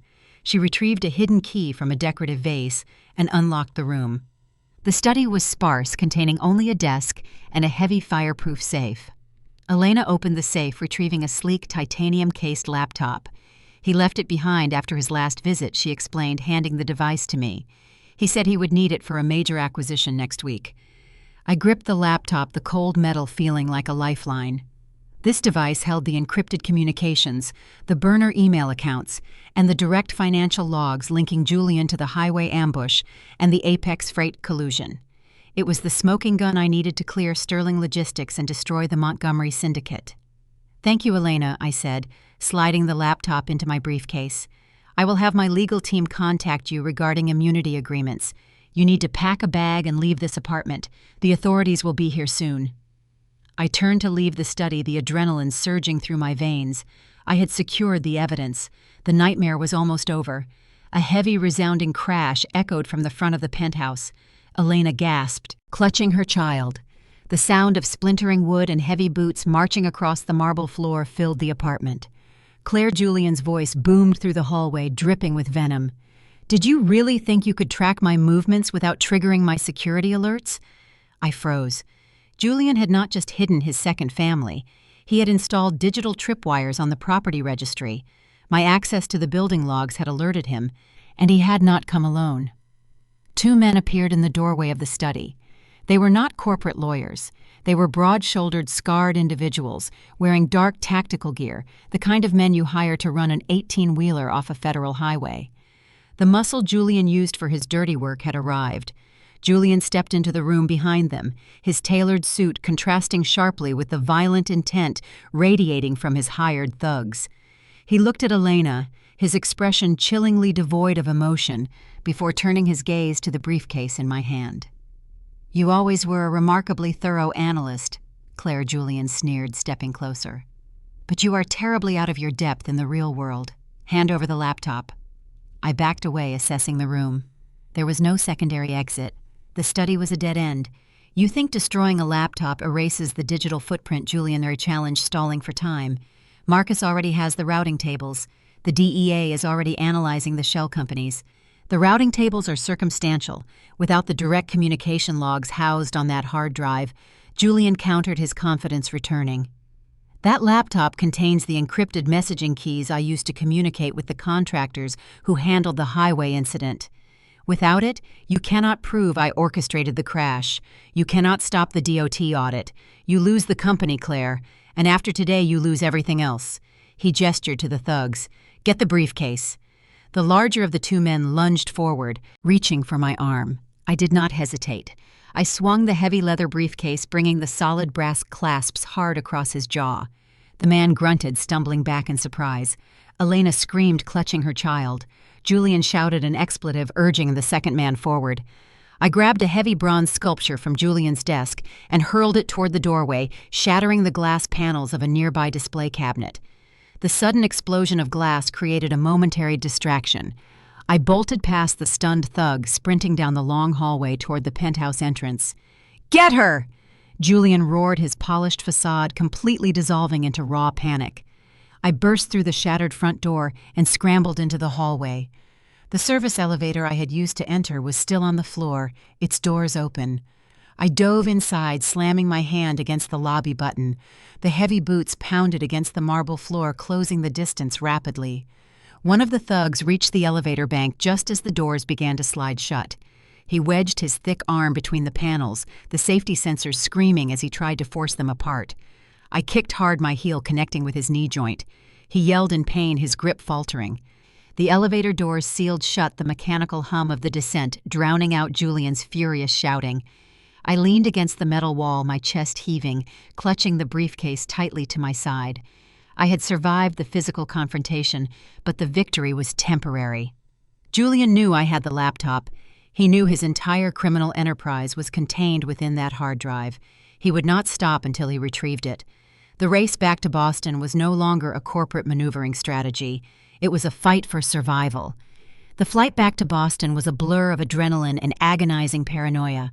Every passenger who glanced in my direction seemed like one of Julian's hired thugs. I clutched the briefcase containing his titanium laptop to my chest, ignoring the cramped confines of the commercial cabin. I landed at Logan International Airport under the cover of darkness, avoiding the main terminals, and took a circuitous route to Marcus's secure secondary office in Cambridge. Marcus was waiting his workspace, a fortress of encrypted servers and Faraday shielding. He took the laptop from me without a word, his expression grim as I recounted the violent escape in Miami. "Julian is unraveling," I told him, pacing the floor of the small office. "He knows we have the communication logs. We just need to decrypt the hard drive and hand the evidence linking him to the highway ambush straight to the Department of Transportation." Marcus connected the laptop to an isolated air-gapped terminal. "It is not just about decrypting the drive, Claire. Julian utilized a localized hardware encryption key. If I trigger the failsafe during the bypass attempt, the hard drive wipes itself magnetically. We have one shot." For the next 3 hours, I watched Marcus work. He was a master of digital forensics, dismantling Julian's security protocols layer by meticulous layer. He bypassed the biometric locks, spoofed the hardware authentication, and finally cracked the primary encryption vault. A cascading series of nested folders appeared on the screen. "We are in," Marcus announced, his voice devoid of its usual confident resonance. "But Claire, you need to look at this." I leaned over his shoulder, expecting to see the digital paper trail of the Apex freight collusion and the payments to the highway mercenaries. Those files were present, but they were dwarfed by a massive hidden directory titled Project Overlord. Marcus opened the directory. The screen flooded with complex shipping manifests, offshore banking ledgers, and encrypted communications routed through servers in Eastern Europe and South America. "This is not a corporate embezzlement scheme," Marcus whispered, tracing the flow of data with his finger. "Patricia and Julian did not steal $5 million just to fund a lavish lifestyle. They were using Hawthorne Management, the shell company Patricia set up as a laundering mechanism." I stared at the staggering volumes of money moving through the hidden ledgers. The sums far exceeded the capital they had siphoned from Sterling Logistics. Laundering for whom I asked, a cold dread pooling in my stomach. Marcus decrypted a series of communication logs. These are supply chain requisitions for high-grade fentanyl and untraceable precursor chemicals. Patricia is washing money for a transnational organized crime syndicate. The revelation hit me like a physical blow. The boardroom coup, the ghost employees, the forced distress sale to Apex Freight. None of it was merely corporate greed. Sterling Logistics possessed one of the most sophisticated high-volume distribution networks on the eastern seaboard. Our trucks moved across state lines daily. Our warehouses handled thousands of tons of cargo without raising suspicion. They needed Sterling Logistics to serve as a legitimate front for a massive smuggling operation. I realized the horrifying scope of the conspiracy taking shape. Patricia used her position in the church to identify vulnerable low-income individuals to act as mules, and Julian used his executive access to mask the illicit cargo within our legitimate freight. They tried to fire me and seize control of the board because my analytics algorithms would have eventually flagged the irregular shipping weights and routing anomalies. "We cannot just hand this laptop over to the Department of Transportation or the local authorities," Marcus stated, his face pale. "This is federal racketeering territory.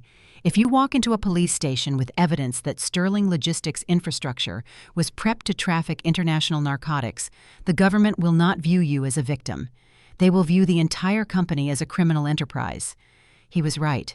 Under federal asset forfeiture laws, the government could seize Sterling Logistics in its entirety merely upon the suspicion that its assets were utilized to facilitate organized crime. My father's legacy, the jobs of thousands of legitimate employees, the remaining clean capital, all of it would be confiscated by the state, frozen indefinitely, while a years-long federal investigation played out. My father would die in the hospital, his life's work dismantled and sold off at a government auction. I needed to surgically excise Patricia and Julian's illicit operations from our corporate infrastructure, creating an undeniable firewall between their crimes and my father's legitimate enterprise before alerting the authorities. "I need you to isolate every digital fingerprint tying Hawthorne Management to our primary servers," I instructed Marcus, my mind racing through the technical logistics. "We need to construct an unimpeachable data trail proving that Patricia operated entirely autonomously, bypassing our security protocols." Before Marcus could execute the command, a heavy synchronized pounding echoed from the front door of the office. It was not the frantic knocking of a panicked executive, nor the aggressive hammering of hired thugs. It was the rhythmic, authoritative strike of law enforcement. Marcus glanced at the security monitors. The color drained completely from his face. A dozen individuals wearing tactical vests with the letters FBI emblazoned across their chests stood in the hallway. 2 agents were already positioning a breaching ram against the reinforced door. Patricia did not wait for us to process the data. She knew her syndicate connections were exposed the moment I escaped Miami with the laptop. She understood the concept of a preemptive strike. "Open the door." Federal agents, a voice boomed from the corridor. "We have a warrant for the arrest of Claire Sterling on charges of conspiracy wire fraud and international money laundering." "She framed me," I whispered, staring at the monitor in disbelief. While I was flying back from Miami, Patricia fabricated a digital paper trail. She likely used her proxy board access and Julian's old administrative keys to forge documents naming me as the architect of Hawthorne Management. She fed the FBI a curated dossier pointing to the chief financial officer as the mastermind of the laundering ring. "They are going to breach in 10 seconds, Marcus warned, frantically initiating a localized lockdown on his secure servers. I could not run. I could not hide the evidence. If the FBI seized Marcus's air-gapped terminal with the decrypted laptop attached, they would find the syndicate ledgers. But because Patricia had poisoned the well, the authorities would view the data not as my discovery of her crimes, but as the master ledger of my own criminal enterprise. "Unplug the laptop," I ordered Marcus, my voice sharp and decisive. "What, if they find it on you?" "Do it," I snapped. Marcus yanked the connection cable, the screen going black. I shoved the titanium laptop deep into my briefcase, clicking the locks shut, just as the reinforced door splintered under the force of the breaching ram. Armed agents swarmed the small office, their weapons drawn, shouting commands. "Hands where we can see them. Step away from the equipment." I raised my hands slowly, maintaining direct eye contact with the lead agent stepping through the ruined doorway. I did not resist as they forced me against the wall, kicking my legs apart and securing heavy steel cuffs around my wrists. I watched as an agent grabbed my briefcase, securing it as evidence. Patricia had played her masterstroke. She had weaponized the federal government, ensuring that the very authorities I needed to expose her crimes were now the instrument of my destruction. I was being dragged out of the building in handcuffs labeled an international criminal, while the true architect of the syndicate remained free to consume my father's empire. The interrogation room inside the FBI field office was a sensory deprivation chamber designed to break human resolve. Bare concrete walls, fluorescent lights that buzzed with a relentless low-frequency hum. A steel table bolted to the floor. I sat cuffed to a heavy chair for 12 grueling hours, refusing water, refusing food, refusing to show the 2 federal agents sitting across from me any sign of fatigue. Special Agent Reynolds, a hardened veteran with a demeanor carved from granite, tossed a thick stack of printed documents onto the table. "We have authorization signatures," Claire Reynolds stated, his voice flat and accusatory. "We have internal corporate memos authorizing the transfer of $5 million to Hawthorne Management. We have shipping manifests signed with your digital credentials routing undocumented cargo through the port of Miami. The digital paper trail points directly to your office. Your mother-in-law provided us with the whistleblower cache, and it perfectly aligns with the intelligence we have gathered on the syndicate." I looked at the documents. Julian had executed the forgery with impressive technical precision. He utilized my stolen administrative tokens to embed my digital signature into the authorization logs, creating a seemingly airtight case against the chief financial officer. I leaned forward, my handcuffs clinking against the steel table. I did not ask for a lawyer. Requesting counsel would signal a defensive posture, a reliance on legal shielding rather than factual innocence. I needed to dismantle their technical narrative in real time. "Agent Reynolds, I presume your cyber division analyzed the metadata embedded within those authorization logs." I began, keeping my tone analytical, devoid of emotional defensiveness. Reynolds crossed his arms. "The metadata confirms the documents originated from the secure servers at Sterling Logistics. Servers you manage. The origin server is irrelevant if the access point is compromised," I countered. "Look closely at the hash codes generated for the timestamp validation on the primary transfer authorizations. Specifically, the transfer initiated on April 14th. The second agent, a younger tech specialist named Hayes, frowned and flipped through the stack to locate the specific document. A cryptographic hash function generates a unique alphanumeric string, the precise millisecond a file is created or modified. I explained, leveraging my extensive background in data architecture. It is an unalterable digital fingerprint. The hash code on that specific document translates to a creation timestamp of exactly 10:14 a.m. on April 14th. Hayes scrutinized the string of characters, verifying my assertion against his own notes. He nodded slowly. At 10:14 a.m. on April 14th, I was standing in front of Judge Abernathy in the Suffolk County Courthouse, finalizing the dissolution of my marriage. I stated, meeting Reynolds's gaze without blinking. The courthouse security cameras, the official court transcripts, and the bailiff logs will confirm my physical presence. A secure corporate VPN protocol requires two-factor biometric authentication. It is physically impossible for me to have generated a secure authorization log from the Sterling logistics servers while standing in a federal courtroom. Reynolds narrowed his eyes. The room fell silent as the implication of the hash code discrepancy settled over the table. Julian Montgomery, my ex-husband, possesses a background in systems architecture. I continued pressing the advantage. He retained legacy administrative access to the network. He forged the digital signatures, but he failed to synchronize the automated hash generation with my verifiable physical alibi. Your whistleblower cache is a manufactured fabrication designed to frame me and divert your attention from the actual architects of the laundering ring. Agent Hayes leaned over and whispered something urgent into Reynolds's ear. They realized the cornerstone of their prosecution rested on compromised digital evidence. The airtight case Patricia had delivered was unraveling under basic forensic scrutiny. Reynolds sighed, rubbing his temples. Even if we accept the premise of a forged signature on a single document, it does not explain the broader pattern of embezzlement, nor does it invalidate the syndicate connections we uncovered in Miami. You are the CFO. You expect us to believe millions of dollars moved through your ledgers without your knowledge.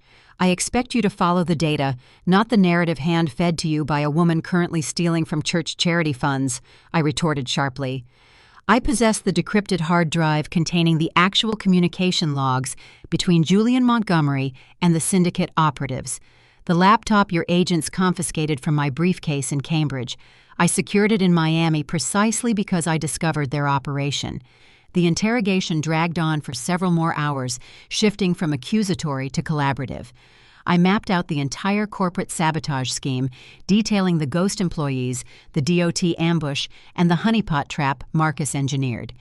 The FBI Tech Division independently verified the hash code discrepancies and cross-referenced the data extracted from Julian's laptop. By dawn, the heavy steel door of the interrogation room opened. A senior supervisor entered, nodding briefly to Reynolds. "We are releasing you from custody," Ms. Sterling, Reynolds announced, unlocking my handcuffs.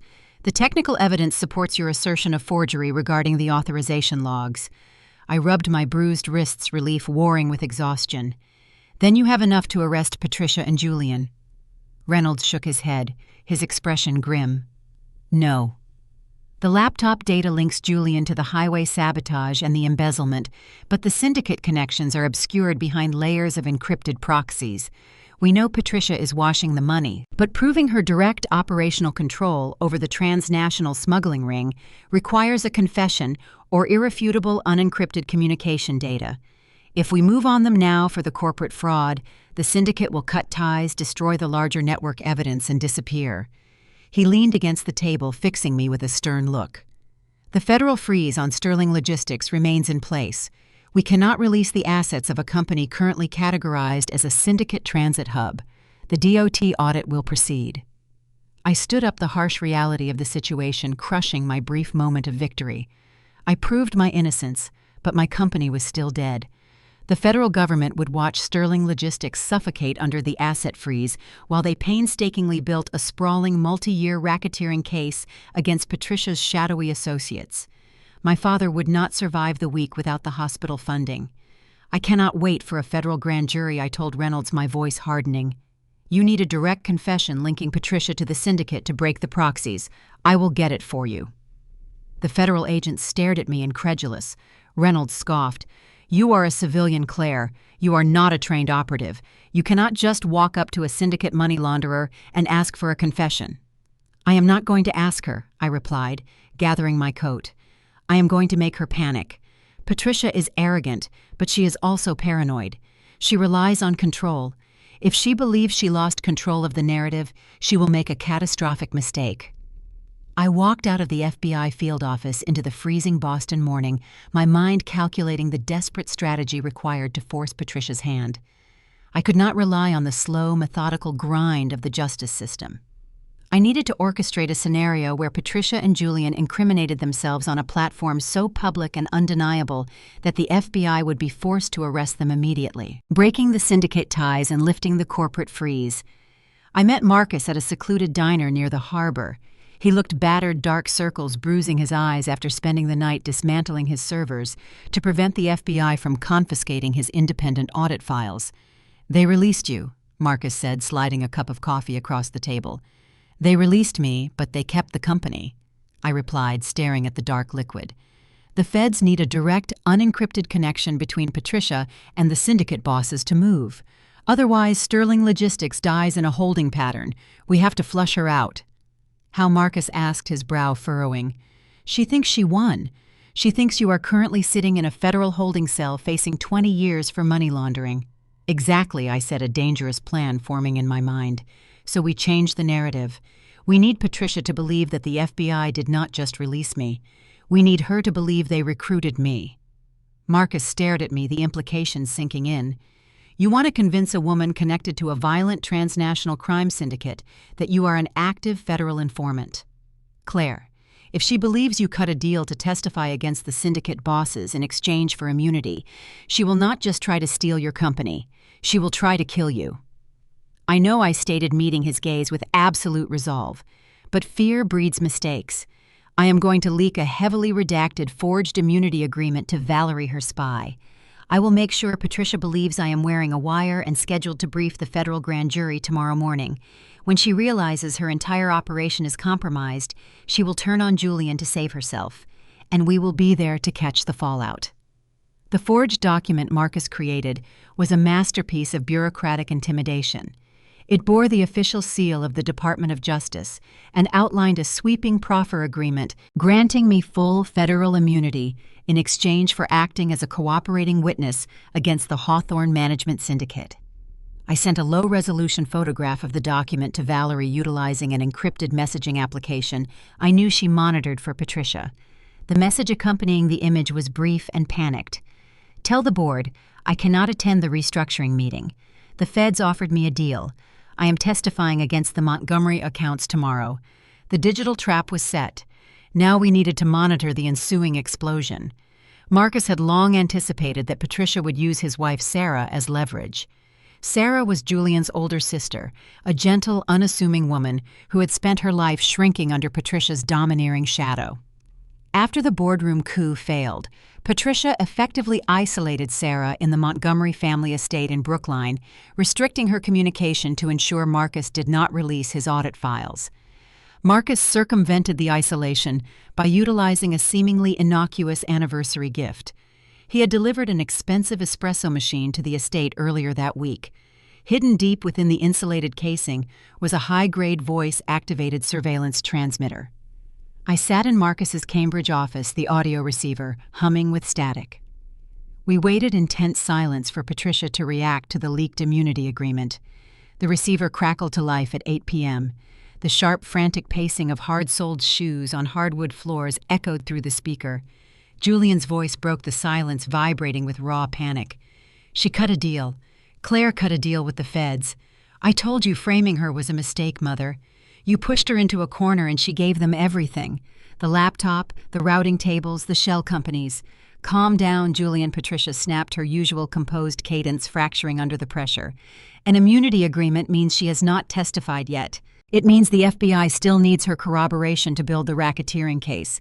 We just have to ensure she never makes it to the grand jury." "Are you insane?" Julian yelled, his voice cracking. "You cannot touch a federal informant. The syndicate will not protect us if we bring the entire FBI down on their heads. They will silence us to protect the supply chain. I am liquidating the offshore reserves right now. We take the remaining cash and fly to Dubai tonight. We can disappear before the warrants are issued." "You spineless coward!"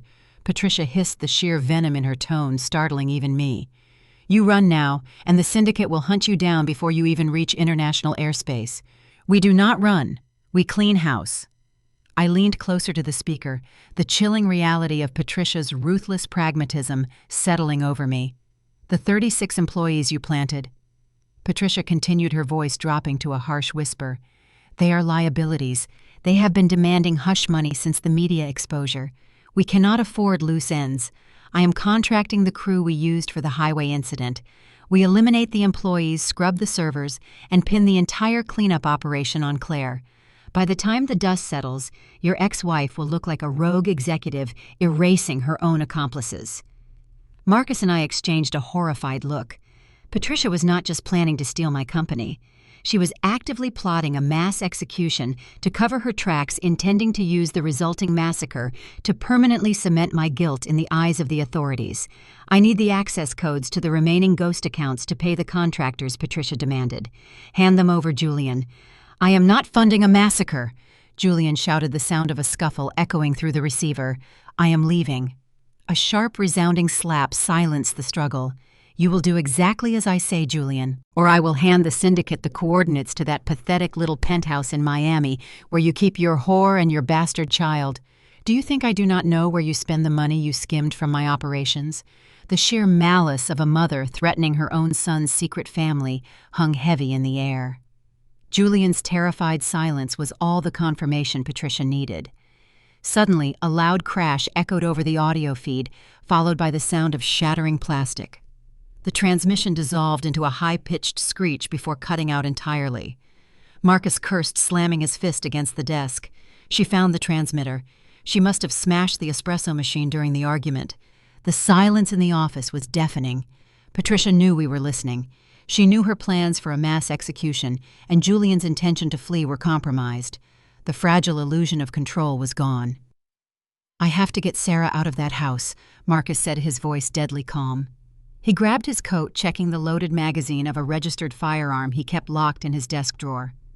"If Patricia knows I planted the bug, she will use Sarah as a hostage. Stay here, Claire. Do not leave this secure network." Marcus did not wait for an answer.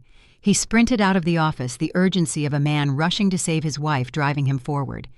I remained in the isolated workspace, monitoring the police scanners and refreshing the data feeds, feeling agonizingly useless. The minutes dragged by like hours. I tracked the GPS beacon on Marcus's phone as it sped down Memorial Drive toward the Brookline estate. Then the GPS beacon abruptly stopped moving on the Massachusetts Turnpike. A chilling dread washed over me. I dialed his number. It rang repeatedly before diverting to voicemail. I dialed again.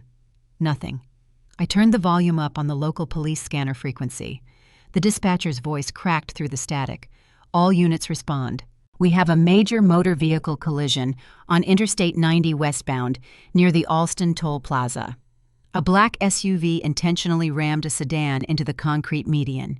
Subject vehicle fled the scene, requesting emergency medical services for the driver of the sedan." My breath caught in my throat. I grabbed my keys and sprinted for my car, ignoring Marcus's order to stay hidden. I drove recklessly, weaving through traffic, until I reached the flashing lights of the emergency vehicles cordoning off the highway. The scene was a chaotic mess of shattered glass and crumpled metal. Marcus's sedan was crushed against the Jersey barrier, the entire driver's side caved in. Paramedics were actively extracting him from the wreckage, securing him to a backboard. I pushed past a police officer, ignoring his shouts to stay back. "Marcus," I yelled, rushing to the side of the stretcher. His face was bruised and bloody, his suit torn. He gritted his teeth against the pain, his left leg secured in a rigid splint. The impact had shattered his femur and crushed his ribs, but he was conscious. He grabbed my arm as the paramedics hoisted the stretcher toward the ambulance. The grip was shockingly strong despite his injuries. "It was Patricia's crew," Marcus rasped, coughing violently. "The same black SUVs from the truck ambush. She did not hesitate, Claire. She ordered the hit the moment she found the bug." He winced as the paramedics secured the straps. "Sarah," he managed to say, his eyes desperate. "I did not get to Sarah. You have to stop her, Claire. Stop Patricia before she kills the ghost employees, before she kills Sarah." The ambulance doors slammed shut, cutting off his words. I watched the vehicle speed away, the siren wailing into the night. The cold realization settled deep into my bones, hardening the lingering fear into something sharp and unforgiving. Patricia Montgomery had crossed every conceivable line. She had destroyed my career, hospitalized my father, orchestrated a federal raid, and now she had drawn blood from the only ally I had left. I realized then that playing defense was a fatal strategy against a woman willing to orchestrate a massacre to protect her vanity and her stolen wealth. The corporate maneuvers, the digital honeypots, the leaked immunity agreements. They were insufficient against a predator who did not respect the rules of engagement. I could not wait for the FBI to build a methodical case. I could not rely on the slow grind of the judicial system. Patricia operated in a world of immediate brutal violence. I needed to drag her out of the shadows and force a confrontation on a stage so brightly lit, so utterly public, that neither her syndicate connections nor her corporate lawyers could shield her from the fallout. I pulled out my phone and accessed the master calendar for the Boston business elite. I knew exactly where Patricia and Julian would be the following night. The annual Boston Entrepreneurs Gala was the most prestigious networking event of the year, a glittering spectacle of wealth and influence. Patricia would never miss an opportunity to parade her supposed victory, especially when she planned to use the event to announce the impending merger of Sterling Logistics and Apex Freight. She wanted a public triumph. I was going to give her a public execution. The grand ballroom of the Copley Plaza Hotel was an opulent display of old money and new ambition. Crystal chandeliers cast a warm, flattering glow over the hundreds of guests navigating the room in bespoke tuxedos and designer gowns. The Boston Entrepreneurs Gala was the apex of the city's corporate social calendar. Tonight, it was the stage where Patricia Montgomery intended to crown herself the victor of our corporate war. I bypassed the main entrance, utilizing a service corridor I knew well from previous logistics contracts coordinating the hotel's supply chain. I did not sneak in. I walked into the glittering ballroom with the deliberate stride of an apex predator tracking its prey. I wore a floor-length gown the color of fresh blood. The vibrant crimson stood out sharply against the sea of muted evening wear, guaranteeing I commanded the attention of every person I passed. Whispers trailed in my wake as the city's elite recognized the besieged CFO currently making headlines. I spotted them immediately. Patricia and Julian occupied a prime table near the podium, surrounded by the senior executives of Apex Freight. Patricia wore an elegant silver dress projecting an aura of dignified success, while Julian laughed easily with the Apex CEO holding a flute of expensive champagne. They looked like royalty celebrating a newly conquered territory. I did not stride toward their table to create a theatrical scene. I did not scream accusations or hurl a drink. I approached with a serene, confident smile, carrying a sleek silver tablet. The conversation at the Apex table halted abruptly as I stopped behind Julian's chair. The Apex executives looked at me with a mixture of curiosity and polite disdain, undoubtedly briefed by Julian on my supposedly unstable behavior. Julian stiffened, the easy laugh dying in his throat. Patricia's eyes narrowed into dangerous slits, her fingers tightening around the stem of her glass. Claire, Julian hissed, standing up to block my path to the investors. "You have no business being here. Security will escort you out." I ignored his bluster, maintaining my calm demeanor as I addressed the Apex Freight CEO, a formidable man named Richard Vance. "Mr. Vance," I began, my voice perfectly pitched to carry across the table, but remain inaudible to the surrounding guests. "I understand you are preparing to announce the acquisition of Sterling Logistics tonight. A strategic merger facilitated by the proprietary routing algorithms Julian assured you would revolutionize your supply chain." Vance offered a curt nod, his expression guarded. "That is the intention, Ms. Sterling. Julian has provided us with a highly sophisticated software integration package.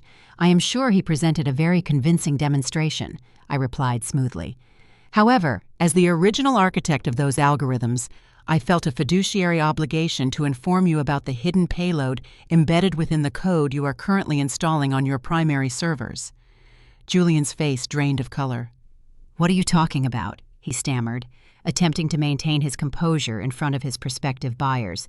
"It is a clean integration package." I pulled a small, heavy stock business card from my clutch and placed it on the table in front of Vance. Printed on the card was a single complex QR code. "Julian is a corporate saboteur, Mr. Vance," I stated softly, locking eyes with the CEO. "The integration package he sold you contains a dormant ransomware script. It is designed to bypass your security firewalls during the initial data migration. Once the acquisition is finalized and Sterling Logistics is absorbed, Julian intends to trigger the script encrypting your entire client database and holding Apex Freight hostage for a massive offshore payout." "That is an absurd lie," Patricia interjected smoothly, attempting a dismissive laugh. "She is desperate, Richard. She is fabricating stories because she lost her company." I did not break eye contact with Vance. "Scan the code," I urged quietly. "It links directly to an independent forensic analysis conducted by Marcus Pierce. It details the exact line of malicious code Julian embedded in your integration package, including the remote trigger protocols tracing back to Julian's personal devices. You do not have to believe the bitter ex-wife. Believe the data." Vance hesitated for only a fraction of a second before pulling out his smartphone. He scanned the QR code. The table watched in tense silence as he scrolled through the detailed forensic breakdown I had uploaded. The color rapidly drained from his face as he recognized the specific architectural markers of his own company's vulnerable servers targeted in the report. Vance looked up, his eyes wide with a cold, terrifying realization. He turned slowly toward Julian. The air around the table seemed to freeze. "You embedded a ransomware trigger in our primary hub architecture." Vance growled, his voice vibrating with barely contained fury. "You were setting us up for a catastrophic extortion demand the moment the ink dried on the merger. I swear, Richard, it is a manipulation." Julian pleaded, his sophisticated veneer shattering completely. "Claire manufactured that report. She is trying to sabotage the deal." Vance slammed his hand on the table, the sharp sound cutting through the ambient noise of the ballroom. "The data is indisputable, you arrogant fool. You tried to backdoor the largest logistics firm on the coast. The acquisition is dead. I am voiding the term sheets immediately. Furthermore, Apex Freight will be filing a massive civil suit against you personally for corporate fraud and attempted extortion. You will not see a dime, and you will spend the next decade defending yourself in court." The Apex executives stood up in unison, glaring at Julian with undisguised contempt.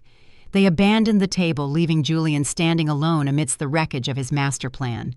The lucrative buyout he had spent years orchestrating, the payout he needed to escape the Syndicate, evaporated in less than 3 minutes. Julian stood frozen, his breathing shallow and rapid, as the magnitude of his failure settled in. He looked at me, a visceral, unhinged panic replacing his usual arrogance. Patricia, however, reacted with the instinct of a cornered predator. The exposure of the ransomware plot meant the acquisition funds would not materialize. The Syndicate would not get their laundered money. She realized instantly that Julian had become an unsalvageable liability. She stood up, knocking her chair backward, and pointed a trembling finger directly at her son. "This is your doing," Patricia screamed, her voice shrill enough to draw the attention of the entire ballroom. "I knew nothing about this. You acted alone, Julian. You manipulated the board, you forged the documents, and you tried to extort these investors. I will not be dragged down by your pathetic criminal incompetence." She was publicly severing ties, throwing her own child under the bus to preserve her illusion of innocence. Julian stared at his mother, the betrayal carving deep lines into his features. The alliance that had driven my company to the brink of ruin shattered spectacularly under the chandeliers of the Copley Plaza. But I was not finished. The public humiliation of the failed merger was only the opening salvo. I stepped closer to Patricia, lowering my voice so only she and Julian could hear. "You think abandoning him saves you, Patricia?" I intercepted the encrypted communication logs from Julian's laptop. "I know about Project Overlord. I know about the Syndicate mules and the fentanyl shipments you routed through my warehouses.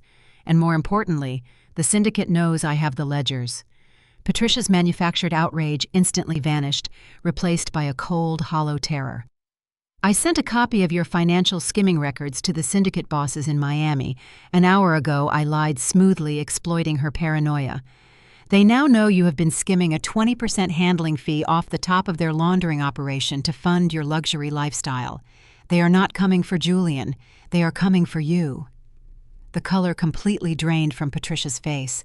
the sophisticated socialite vanished, leaving a terrified, cornered woman staring into an abyss of her own making. Julian did not wait to hear the rest. He realized that the Apex executives would soon alert the authorities regarding the ransomware attempt, and the syndicate would likely kill him for failing to deliver the acquisition funds. He turned and bolted from the ballroom, sprinting toward the service exits, a desperate man running out of options. I watched him flee, a fierce, cold satisfaction settling over me. The trap was set. Julian was running straight into the final snare I had prepared, and Patricia was paralyzed by the phantom threat of syndicate retribution. It was time to close the jaws. Julian's frantic departure from the Copley Plaza was predictable. A man who has built his entire identity on the illusion of control will inevitably attempt to destroy the evidence when that control is shattered. He had lost the Apex buyout. His mother had publicly disowned him. The threat of a massive civil suit loomed, and the phantom specter of syndicate assassins drove his terror. His only remaining leverage was the primary server hub located in the sub-basement of the Sterling Logistics headquarters. He needed to physically incinerate the data drives containing the original ghost payroll algorithms and the syndicate routing pathways before the authorities could confiscate them. I did not chase him through the streets of Boston. I simply ordered a car and drove directly to the corporate headquarters. Marcus, operating remotely from his secure location despite his injuries, had already bypassed the building's lockdown security grid. I entered the deserted building with a calm, chilling purpose. The sub-basement server room was a cavernous space filled with rows of humming, blinking mainframes. It was the nerve center of the empire my father built, and the crime scene where Julian had nearly dismantled it. I stood near the primary console, the crimson fabric of my gown contrasting sharply against the cold metallic environment. I did not wait long. The heavy steel door of the server room clanged open. Julian burst inside, breathing heavily, his tuxedo jacket discarded and his tie loosened. He carried a heavy canvas duffel bag. He looked wild, cornered, his eyes darting across the rows of servers as he moved frantically toward the main terminal. He froze when he saw me standing there. "Claire," he gasped, dropping the duffel bag. The heavy thud of metal tools hitting the concrete floor echoed through the room. "What are you doing here? I am watching you try to erase history, Julian," I replied, my voice steady, betraying none of the adrenaline surging through my veins. "You brought thermite to burn the server racks, did you not? A desperate attempt to destroy the evidence of Hawthorne management before the FBI serves the warrant." He advanced toward me, a desperate, dangerous energy radiating from him. "Move away from the console, Claire. You do not understand what is happening.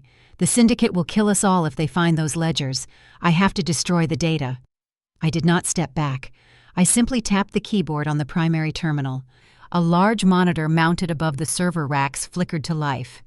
"You cannot destroy the data," Julian Weiss stated, stepping aside so he could clearly view the screen, "because it is no longer localized on these servers." The monitor displayed a grid of over a dozen individual video feeds. The feeds showed the faces of the Sterling Logistics Board of Directors, the remaining major shareholders, and Thomas Griffin, who looked thoroughly miserable. In the bottom corner of the grid, the feed from the server room camera captured Julian and me perfectly. "What is this?" Julian demanded, staring at the grid of silent, watching faces. "It is a live, secure broadcast," I explained, my tone unyielding. I convened an emergency digital shareholders meeting. Every person holding equity in this company is currently watching this feed. The stream is also simultaneously recording directly to a secure external cloud server managed by an independent auditing firm. "They have been watching since you broke through the door carrying a bag full of incendiary tools." Julian's face drained of color. He stared at the monitor, the realization that he was trapped on a live feed paralyzing him. The sophisticated corporate raider was gone, leaving only a terrified man exposed before the very people he had tried to defraud. "You are going to tell them the truth," Julian, I commanded, my voice cutting through his panic. "You are going to confess to the entire board right now on the record. You are going to explain the 36 ghost employees. You are going to explain the ransomware you tried to sell to Apex Freight. And you are going to explain exactly who orchestrated the syndicate money laundering operation. I will not say a word without a lawyer." Julian stammered, backing away from the camera's view. "You cannot force me to testify on a webcast." "I do not need to force you," I replied coolly. "I just need to remind you of your options. If you do not confess to the board right now, establishing a clear record of corporate sabotage, I will hand the unredacted laptop drive directly to the syndicate contacts I supposedly messaged earlier tonight. They will not wait for a grand jury to evaluate your guilt. They will handle the corporate restructuring themselves.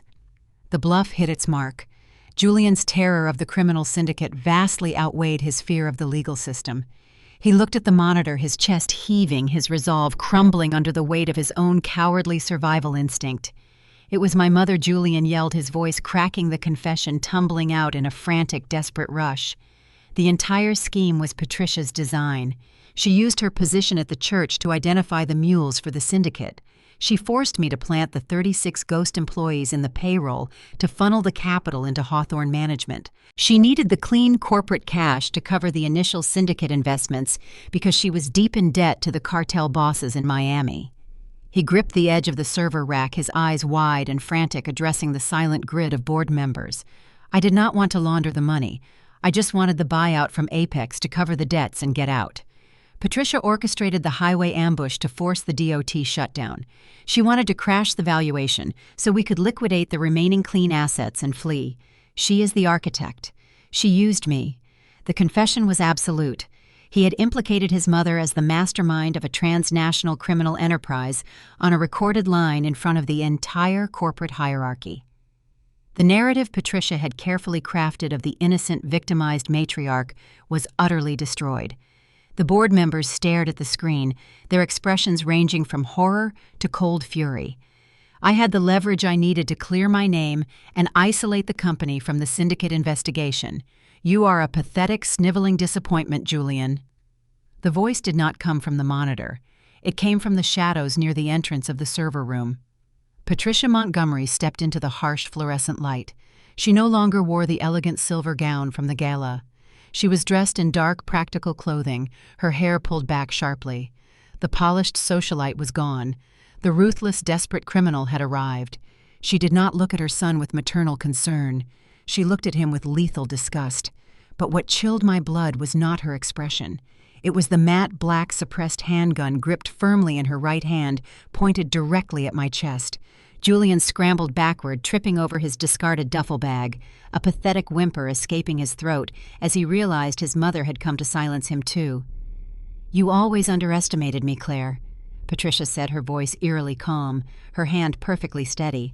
"I knew you would try to corner him. He is weak. But you are a fool to think a live stream will save you." She took a deliberate step forward, raising the weapon. "The plan is simple." Patricia continued, her gaze locked on me. A tragic double homicide in the server room. The desperate, ruined ex-husband snaps under the pressure of the FBI investigation, shoots the CEO, and then turns the gun on himself. The authorities will find the incendiary tools in his bag. They will conclude he was trying to destroy the evidence of his own solo criminal enterprise before taking his own life. The board will be horrified, the company will go into receivership, and the syndicate will view it as a messy but contained tragedy. I walk away clean. I stared down the barrel of the gun, my heart hammering a frantic rhythm against my ribs.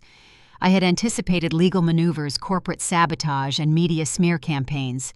I had not anticipated that the treasurer of a community church would walk into my server room prepared to execute her own son to protect her syndicate ties. The suppressor on Patricia's handgun was a thick, dark cylinder that seemed to swallow the light in the server room. She advanced her heels, clicking softly against the concrete, driving me backward until my spine pressed against the cold steel of the mainframe racks. Julian remained crumpled on the floor, paralyzed by the sheer terror of realizing his mother viewed him as nothing more than a disposable asset. The board members watching the live feed on the overhead monitor sat frozen in silent, collective horror. "You played a clever game, Claire," Patricia murmured, her voice steady and devoid of any maternal hesitation. "You mapped the data, you manipulated the press, and you cornered this pathetic excuse for a son. You thought intelligence was enough to secure your father's empire, but you failed to understand a fundamental truth." She stopped 3 feet away, racing the weapon, so the barrel aligned perfectly with the center of my chest. "This world does not belong to the smartest person in the room," Patricia stated, a chilling certainty in her eyes. "It belongs to the person willing to pull the trigger. Your analytics, your algorithms, your carefully constructed legal defenses. They mean nothing when the bullet leaves the chamber. You die here tonight, and tomorrow I control the narrative." I looked down the barrel of the gun, my pulse drumming in my ears, but I did not close my eyes. I did not beg. I forced my breathing to remain even, drawing on the cold analytical detachment that had allowed me to rebuild the supply chain in 16 hours. I shifted my gaze from the weapon to the secondary monitor mounted on the console to my right. A digital timer was ticking down. 10 seconds, 9 seconds, 8 seconds.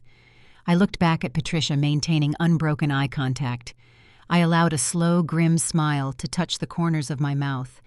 "Do you really think I walked into this basement without securing the perimeter?" "Patricia," I asked, my voice cutting through the heavy silence of the room. "Do you honestly believe I let you walk through those doors with a loaded weapon because I was careless?" Patricia frowned, her finger tightening fractionally on the trigger. "Do not try to bluff me, Claire. There is no security detail in this building. I checked the logs before I bypassed the service entrance. You are entirely alone. 4 seconds, 3 seconds, 2 seconds. I am not stalling for the police, Patricia," I replied smoothly. "I am stalling for the Syndicate." A sharp, vibrating hum emanated from the pocket of Patricia's dark jacket. Her personal cell phone, the one she used for secure, encrypted communications. It did not stop buzzing. It rang with a relentless, frantic urgency.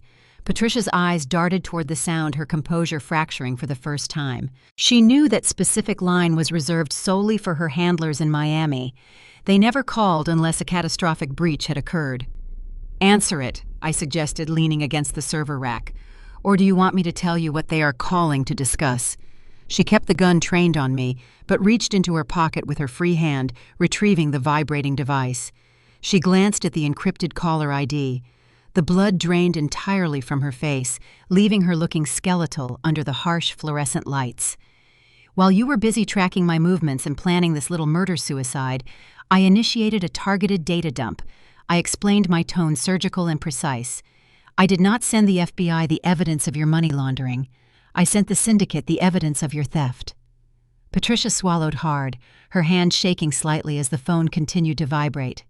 "You are lying. I never stole from them. You skimmed $2 million off the top of their laundering operation over the last 3 years," I corrected her. "You routed it through Hawthorne Management and used it to purchase commercial real estate in Boston under your own name. You thought they would not notice the margins in a high-volume transit hub, but my forensic auditor noticed. Marcus traced every stolen cent back to your personal portfolio. I compiled the ledger, highlighted your private skimming accounts, and forwarded the entire package to the cartel lieutenants in Florida 10 minutes ago." Patricia stared at me, the reality of the situation crashing down upon her. The Syndicate did not tolerate law enforcement interference, but they brutally punished internal theft. They are not calling to ask for an explanation. "Patricia," I continued, stepping slowly away from the wall. "They are calling to tell you that their local enforcement crew is currently surrounding your estate in Brookline. They are burning your assets to the ground, and they are coming for you next. You pull that trigger, you might kill me. But you will not survive the night. The Syndicate will ensure your end is far worse than anything the justice system can provide." The ringing stopped. A moment later, a text message alert chimed loudly. Patricia glanced down at the screen. I saw her pupils dilate in sheer terror. Whatever image or message she received confirmed that my threat was real, and the Syndicate was already acting. Her hand wavered. The gun lowered a fraction of an inch. She was no longer a cold-blooded executioner orchestrating a cover-up. She was a hunted woman calculating her odds of survival. Suddenly, the wail of multiple sirens pierced the night air outside the building, growing rapidly in volume and intensity. The sound of heavy vehicles screeching to a halt echoed through the ventilation shafts. Julian scrambled backward on the floor, covering his ears. "They are here," he whimpered. "The Syndicate is here." "It is not the Syndicate, Julian," I stated, turning my attention toward the heavy steel door. The door was violently thrown open. "FBI, drop the weapon. Drop the weapon now." A tactical team of federal agents flooded into the server room, assault rifles raised, and laser sights tracking directly onto Patricia's chest. Agent Reynolds, the veteran who had interrogated me hours earlier, stepped through the breached doorway, his weapon leveled. Patricia froze, caught between the federal agents swarming the room and the Syndicate hit squads waiting outside. The gun slipped from her trembling fingers, clattering loudly against the concrete floor. She raised her hands slowly. Her posture defeated the illusion of her power, utterly broken. Two agents moved in, shoving her roughly against the server rack and securing heavy zip ties around her wrists. Another team hauled Julian off the floor, cuffing him as he sobbed uncontrollably. Agent Reynolds lowered his weapon and walked over to me. He glanced at the overhead monitor, noting the live feed of the shocked board members still broadcasting. "We received a distress signal indicating an armed hostage situation in the sub-basement." Reynolds said, his tone professional, but laced with underlying respect.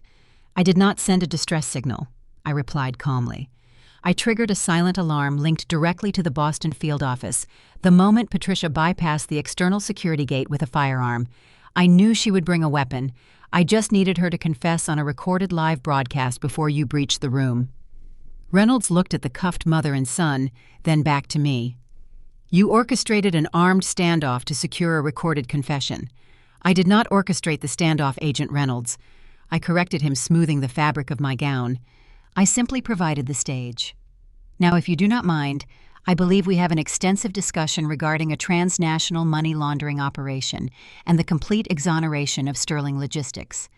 The immediate threat was neutralized, but the true scope of my retaliation was only just beginning." Patricia and Julian thought they were going to be arrested for a simple corporate dispute involving a firearm. They had no idea that the legal framework I had constructed alongside Marcus was designed to ensure they would never see the outside of a federal penitentiary again. The steel doors of the federal holding facility echoed with a definitive clank. Patricia and Julian sat in adjacent interview rooms, flanked by the expensive defense attorneys they managed to summon before the sun rose. They projected an air of inconvenienced elite, believing the upcoming legal battle would be a standard white-collar dispute, a matter of misappropriated funds and a poorly judged confrontation in a server room. They assumed their retained wealth would fund a prolonged appeals process, eventually securing a quiet plea deal and minimal house arrest. They failed to grasp the architectural scope of the trap I built. I sat in the observation suite alongside Agent Reynolds and the United States Attorney for the District of Massachusetts.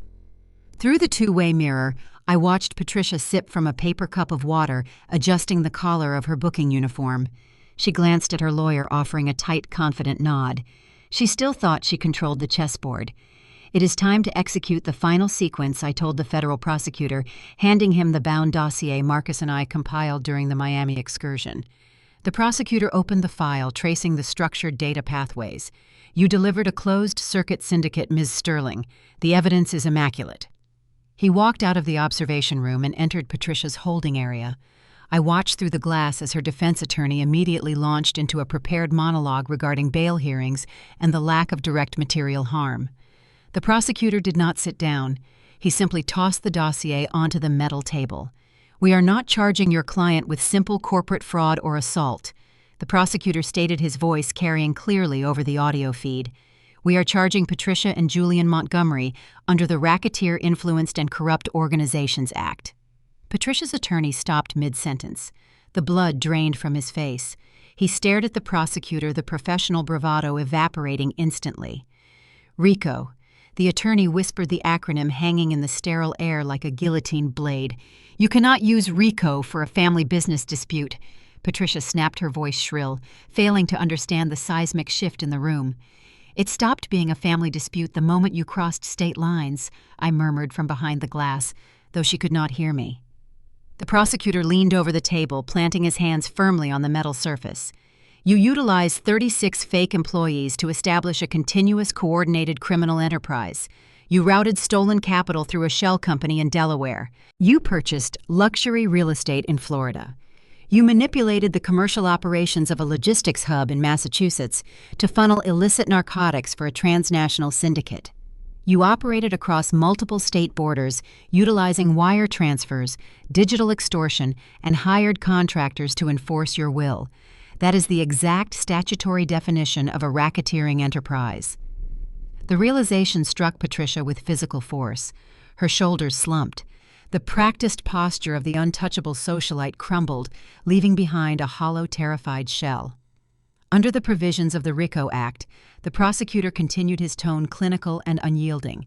The federal government is initiating immediate civil asset forfeiture. We are seizing the Brookline estate. We are confiscating the Miami penthouse. Every bank account, offshore trust, and luxury asset tied to Hawthorne Management is now the property of the United States Justice Department. Furthermore, any funds you intended to use to pay for your legal representation are frozen, as they are classified as the proceeds of organized crime. Patricia looked at her lawyer, a desperate, silent plea for a loophole, a workaround, a sliver of hope. Her lawyer slowly closed his briefcase. "I cannot represent you, Patricia. If the government freezes the assets, I cannot secure a retainer. You will need to request a public defender." He walked out of the room, abandoning her to the crushing weight of the federal justice system. Patricia sat alone, staring at the blank metal table, the magnitude of her ruin settling over her. She would face 20 years in a federal penitentiary. The federal system does not grant parole. She would spend the rest of her natural life behind bars, stripped of her wealth, her status, and her freedom. The devastation did not end with the architects. The fallout cascaded down the ranks of the Montgomery Syndicate, targeting the enablers who thought they had secured a risk-free ride. By noon, federal marshals began knocking on doors across New England. The 36 ghost employees, the cousins, aunts, and loyalists who gleefully cashed Sterling Logistics paychecks while doing zero work were served with federal subpoenas. The government offered them a brutal ultimatum. They were officially classified as co-conspirators in a racketeering enterprise. If they did not repay every single stolen cent to the restitution fund within 90 days, they would face individual federal indictments for wire fraud and tax evasion. The panic was immediate and widespread. Homes were mortgaged. Retirement funds were drained. The parasitic network Patricia cultivated was forced to liquidate their own lives to avoid prison. The funds they bled from my father's legacy flowed back into our corporate accounts, restoring the financial health of the company dollar by stolen dollar. 6 months later, the freezing rain of that chaotic night felt like a distant memory. The sun streamed through the floor-to-ceiling windows of the Sterling Logistics executive boardroom. The view overlooked the sprawling dispatch yard, where hundreds of pristine tractor trailers moved in a synchronized, flawless rhythm. The hum of the diesel engines was a steady, powerful heartbeat. My father sat at the far end of the mahogany table looking out over the yard. The color had returned to his face. The specialized medical care funded the moment the federal freeze lifted had saved his life. He watched the trucks roll out through the main gates, a profound, quiet pride settling in his eyes. I sat at the head of the table wearing a sharp navy suit. Across from me sat Richard Vance and the senior procurement team from Amazon. The fallout from the DOT audit had been swift, but ultimately harmless. Armed with Julian's decrypted laptop, I provided the investigators with unimpeachable proof of the corporate sabotage and the highway ambush. The authorities cleared Sterling Logistics of all negligence, redirecting their focus entirely toward dismantling the remnants of the Miami Syndicate. With the criminal elements excised and the ghost payroll eliminated, our operational efficiency skyrocketed. The independent garages run by Hector and his crew, now vested partners in the enterprise, kept our fleet running at peak performance. We did not just meet the Amazon fulfillment metrics, we shattered them. Mr. Vance slid a thick leather-bound contract across the polished wood. "Your turnaround over the last 2 quarters is unprecedented," Claire Vance said, offering a respectful nod. "The board was hesitant after the initial press scandal, but your data models speak for themselves. You built an impenetrable supply chain. We are ready to make Sterling Logistics our exclusive freight partner for the Eastern Seaboard." I picked up my silver fountain pen. The contract represented a 10-year, multi-billion-dollar partnership. It was the largest logistics deal negotiated in the region this decade. It elevated my father's regional company into a national powerhouse. I signed my name on the dotted line, the ink flowing smooth and dark against the heavy paper. "Thank you, Mr. Vance," I replied, sliding the document back to him. "We look forward to a highly profitable decade." The executives stood shaking hands and exchanging pleasantries before being escorted out by our new head of security. As the heavy oak doors clicked shut, only 2 people remained in the boardroom with me. Marcus leaned against the window frame, resting his weight on a sleek carbon fiber cane. The highway collision had left him with a permanent limp, a physical reminder of the war we fought. but his sharp, calculating gaze remained undiminished. He had divorced Sarah, extricating himself entirely from the toxic Montgomery bloodline, and accepted a permanent position as our chief risk officer. He walked over to the mahogany table carrying 2 crystal flutes and a bottle of vintage champagne. He poured the sparkling liquid, the bubbles catching the afternoon sunlight. "To flawless execution," Marcus said, handing me a glass. I stood up holding the cool crystal. I looked at the wall behind my desk. Framed and mounted next to the newly signed Amazon contract was a single sheet of paper. It was not a diploma nor an award. It was my divorce decree. The signature of the Suffolk County judge sat stark and black at the bottom of the page. Julian and Patricia believed that piece of paper marked the end of my protection. They thought stripping away my marital status left me vulnerable to their extortion. They failed to realize that the decree did not remove my shield. It removed my restraints. It gave me the freedom to burn their shadows to the ground. "To the architects of their own demise," I replied, raising my glass. The crystal chimed with a clear, resonant tone. We drank the champagne, the crisp taste of victory lingering on the palate. I turned back to the window, watching the endless stream of freight moving across the asphalt. The logistics empire operated with ruthless, beautiful precision. The ghosts were gone. The predators were caged. The road ahead belonged entirely to me. I often stand by the glass wall in the executive boardroom, watching the twilight settle over the dispatch yard. The logistics empire my father built nearly became a graveyard, dismantled by the very people who sat at our dining table, smiling over expensive wine while orchestrating our ruin. Looking back at the ashes Julian and Patricia brought upon themselves, I realized that survival requires more than just strategic analytics. It demands a ruthless clarity. The first lesson I pulled from the wreckage of my marriage is that proximity does not equal loyalty. Society conditions us to tolerate toxic behavior simply because it wears the mask of family or marital obligation. I allowed ghost employees to drain my corporate accounts because I prioritized domestic peace over operational integrity. Never compromise your sanctuary to appease a parasite. A wedding ring or a shared surname grants no one a free pass for betrayal. If an individual demands a seat at your table only to poison your food, you do not negotiate. You remove the chair. The second truth is that manufactured narratives will always shatter against hard data. Patricia played the victim on morning television broadcasts. Julian spun an intricate illusion of corporate superiority to leverage an acquisition. They weaponized public opinion and manipulated human emotion to force my surrender. But lies require exhausting constant maintenance, whereas the truth only requires a platform. I did not waste my breath screaming my innocence into a swarm of microphones. I quietly gathered the hash codes, the offshore routing numbers, and the encrypted ledgers. When you find yourself backed into a corner, let your enemies broadcast their fabricated stories. You just secure the receipts. Finally, never mistake a calculated silence for weakness. When Patricia flaunted her proxy voting rights, when Julian presented that predatory buyout agreement in the sterile hospital corridor, they expected me to break. They confused my lack of theatrics with submission.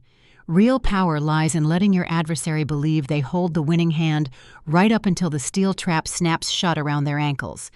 A predator will always walk eagerly into a cage if you paint the iron bars the exact color of their own greed. My father is breathing on his own. My supply chain is ironclad. The individuals who attempted to bury my legacy are currently locked away in federal penitentiaries, stripped of their stolen wealth and their unearned vanity. I reclaimed my life the exact moment I stopped playing defense. You hold the pen to your own narrative, so never fear writing a brutal ending for those who cross your boundaries. Thank you for walking through this journey with me here on Hazel Tells Stories, and remember to subscribe if you are ready to take back your